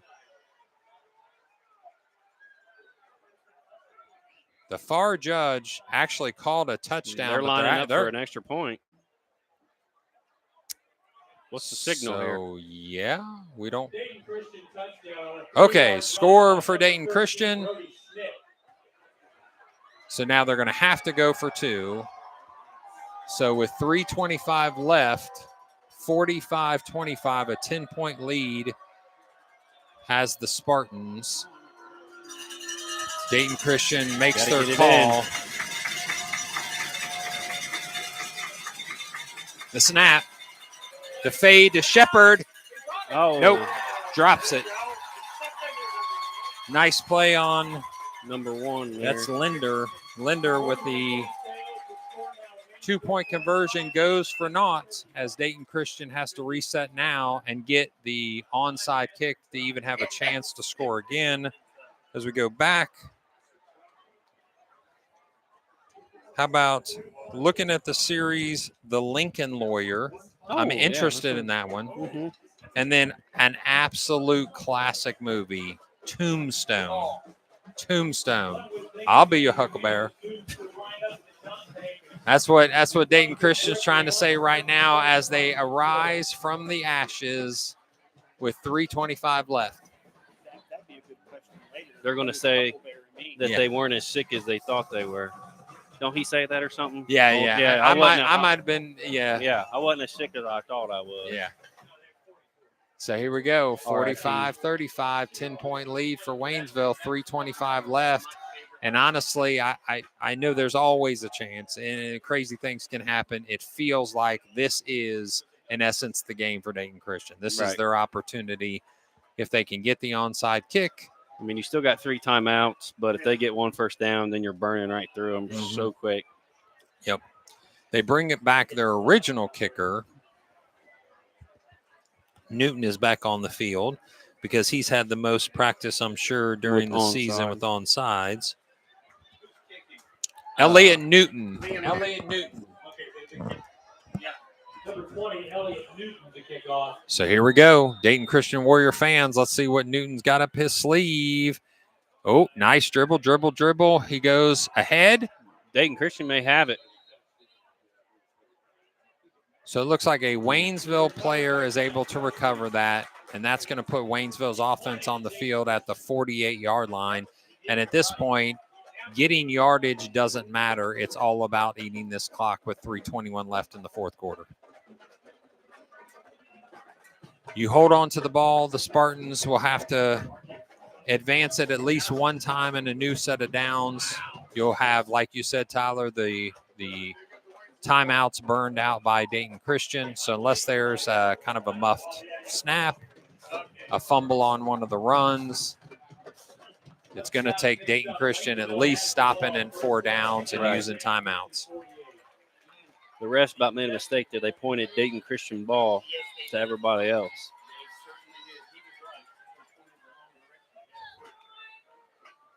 Waynesville in a nice tight formation now. Single receiver to the right. Foot-to-foot splits almost. The snap. Marlowe going out wide. Spins after one guy tries to take him down. Stowers, yet another tackle as he's had so many tonight from behind. Doing an excellent job is Colton Stowers. So, you know, when we review this film, you're going to be able to see probably, I would say, a minimum of 6 or 7 plays that could have been made behind the line. Oh, absolutely. you think of the third down screen that Coulter had him in the backfield and just tackled him too high. I mean, that stopped a drive that they ended up scoring on. Yeah. Okay, what do you got here? Second down. Keep it in the hands of Marlowe, but it goes to Wiley, and he's into the green grass. He goes down at the, looks like he's going to get down at about the 7-yard line.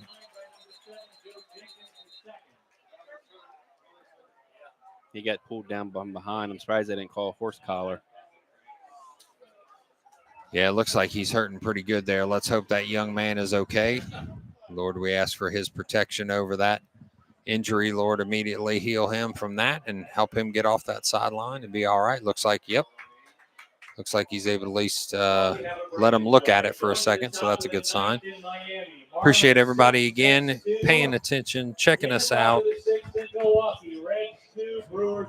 Yeah, those of you that are interested in the playoff push of the Cincinnati Reds, the Reds are up 2-1 right now on the Milwaukee Brewers, as that young man is able to walk off easily by his own power with a little limp.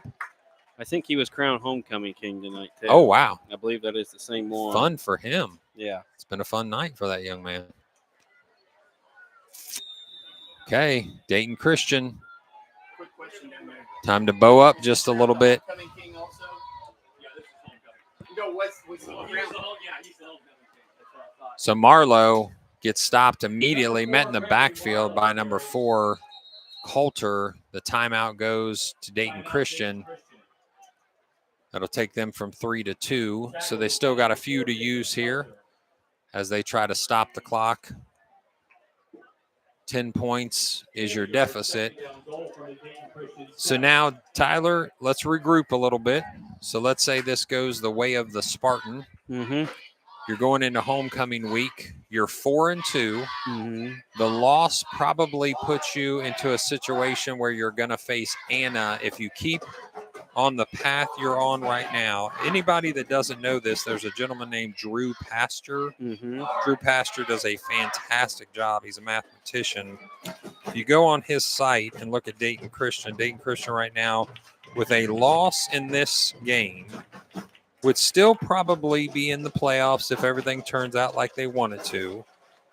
There's even a 69% chance that they could have a home game because the first 4 teams in that playoff, they get a bye. Mm-hmm. So if they're in that 5, 6, 7, 8, they could actually end up as a home field advantage. So back into the game, big number 70 in that H-back position. This time it goes up and untouched, unabated into the end zone. Goes the Waynesville Spartan player, number 2, Mr. Wiley, who's done a great job all night. Okay, so Tyler, I know you don't want to answer this question, but is there such thing as moral victories? Yes, I do believe there can be, in certain situations,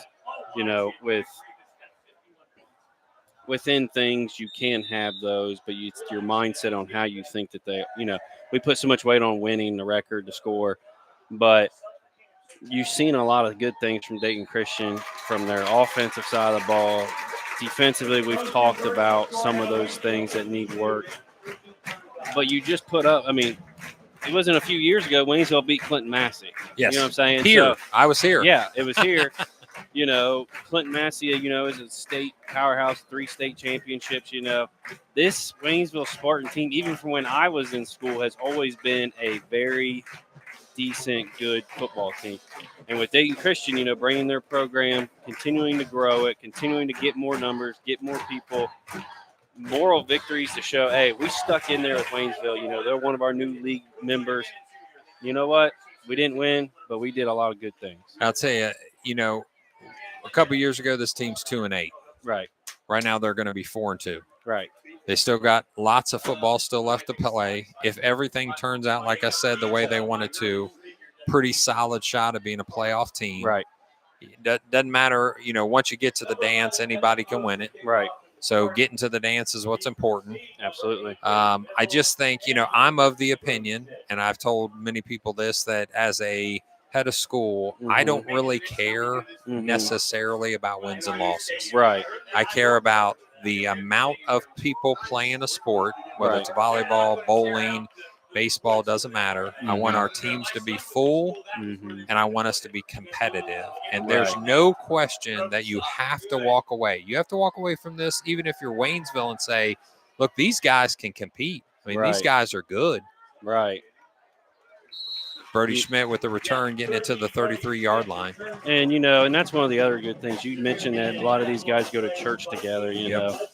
Most importantly, wins and losses are not important because they're not going to remember this game throughout their life. Most importantly is that, I can't speak for the Waynesville guys, but I know Dayton Christian, obviously spiritually how their lives are. And if they see these guys at church, hey, no hard feelings, let's move on because there's bigger and better things to do in life. And I'm not saying this to take it away from anything, but then a Friday night football game when you were 16, you're going to have so many life accomplishments, and most importantly, living for Jesus. Absolutely. Couldn't agree more. The life of a football player goes emotionally up and down, but the life of somebody that follows Christ can find peace even in these times of concern and trouble. So Hartman taking his first snaps at quarterback with 1:55 left. It's going to be a delay of game. They're coming back, trying to get reset. That's okay. Hartman hasn't played quarterback the entire game, so he's going to get himself reset right now. So 1:55 left, 52-35. You scored 35 points against a Waynesville team that's very big and they're very athletic. So, that part is good. You have to take that away. It's that your defense at some point just felt like it couldn't make a stop. So Caden Shepard, unfortunately, drops the ball. Wanted to start running before he could actually, corral the ball in. So 1:51 still left on the clock. Miami 6, the Mets 2. So those of you following Cincinnati Reds, the Mets lost. The Reds are up right now 3-1. That could be a nice little move for their playoff push in these last three games. Hartman with Coulter to his left. Coulter quickly met in the backfield. Right. I think another thing you got to do is you got to take roll here and see what your injuries look like. So you came away, unfortunately, a little short. Right. 52-35. It looks like it may be their final score.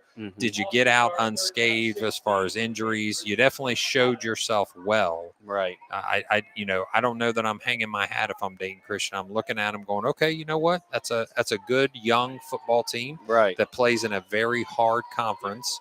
And we slugged them for about 3 quarters or 2.5 at least. Right. Nice catch there. It looks like he was able to bring that in. Caden Shepard, your leading receiver all year long. Hartman. Who we got back here? That is a lineman, it looks like. I want to say Number Dylan. 74. No, Spangler's out there. 74 would be Nate Williams. Yeah. Nate Williams plays offensive line, a lot of defensive line as well. He's actually one of the few two-way players. Not that I want any injury, but it looks like they might be pulling on that calf. Yeah, it looks like he might have been just a little bit. Yeah, cramping up a little bit. So I hope that is the only thing that's the issue there and allows that young man to come back on this field here in just a play. So 1:06 left as they take just a moment to reset as everybody gets a quick drink and stays hydrated, hopefully. Again, you want to take a look and do an inventory, make sure nobody's coming away injured. You want to learn from this and honestly go back to a little bit of a defensive drawing board and see what you need to make changes, because what you walked away from this game on the defensive side is you're struggling to stop the run. Yeah, and you're most of that leading with the tackles. You're not tackling very well. Making sure, you spoke about injuries. Brody Schmidt has taken a lot of hits tonight. Yes. We've seen him get up many times, very slow. I think that's part of the reason why we see Cam Hartman in right now, giving him a break. But going back to the defensive drawing board, and looks like we got a false start right there on Caden Shepard. Yeah, this is where you just don't want to elongate the game. You want Right. to make your last couple plays. Let's get get off to the sideline and get going. And also, this is a testament to Dayton Christian to show how physical they can be because of the physicality of Waynesville. Waynesville is probably one of the most physical teams they will play this year, and Dayton Christian has stuck with them, like you said, for 2.5 to 3 quarters. The snap. Oh, yeah. Went to the well a few too many times there, and they just sat in the flat on that one. And honestly, I'm not surprised that teams haven't done that already a couple times. So a lot of times Dayton Christian goes to that outside receiver, Asa Crockett on one side, Shepard on the other. Now, let's see what the coaching staff of Waynesville does here. I would say the gentleman thing to do is just line them up, take that knee, get your win, stay everybody safe, and then let's call it a night. But do they do the non-gentleman way? We'll see. We will see here in just a moment. I think I know the Waynesville crew over here, not the coaching staff necessarily, but just people in general. And I think a lot of them over here. Center. So he's under center. He's going to take that snap and just take a knee. We're going to call this game over.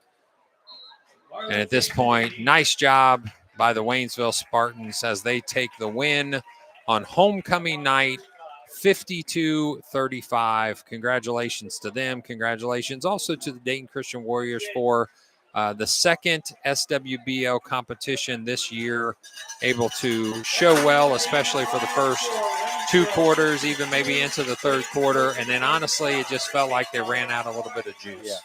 Yeah. And that's part of it, being a part of this conference, you're going to have to, you take these, you look at any sport, when you step into a new conference, new people you play, first year's not terrible, but you learn a lot about who you're playing. And now with knowing who you're playing each and every year, you know a little bit about the school, the players, and they both got a taste of both teams tonight to know what kind of teams that we have. And here, I'll tell you what, there's definitely some youth on the Dayton Christian side, juniors and seniors that juniors and sophomores that are playing right now. Mm-hmm. But, oh, my goodness, look after Waynesville. Oh, yeah, absolutely. I mean, this team, number one, they're big. And they're going to be big for quite a few years because most of those guys are sophomores. Absolutely. So they're doing a great job. 13 tackles by Caden Shepard, 12 by Colton Stowers just on their own. So excellent job from that defensive side from them. Just bringing a few people along with them is what they're going to need to do in the future. So appreciate your time tonight, Tyler Hodge, my color commentator. Bruce Horseman, thank you for your time. Join Bruce as he's about to interview. He's about to interview on Coach Hurst. And where can they see you at? DCS Athletics. If you'd like to stop this broadcast here in just a second and join DCS Athletics, you're going to hear from the head coach here in just a second. So signing off for this Friday night. We appreciate all those of you that joined us. Have a good rest of the weekend. Stay safe. We'll see you soon.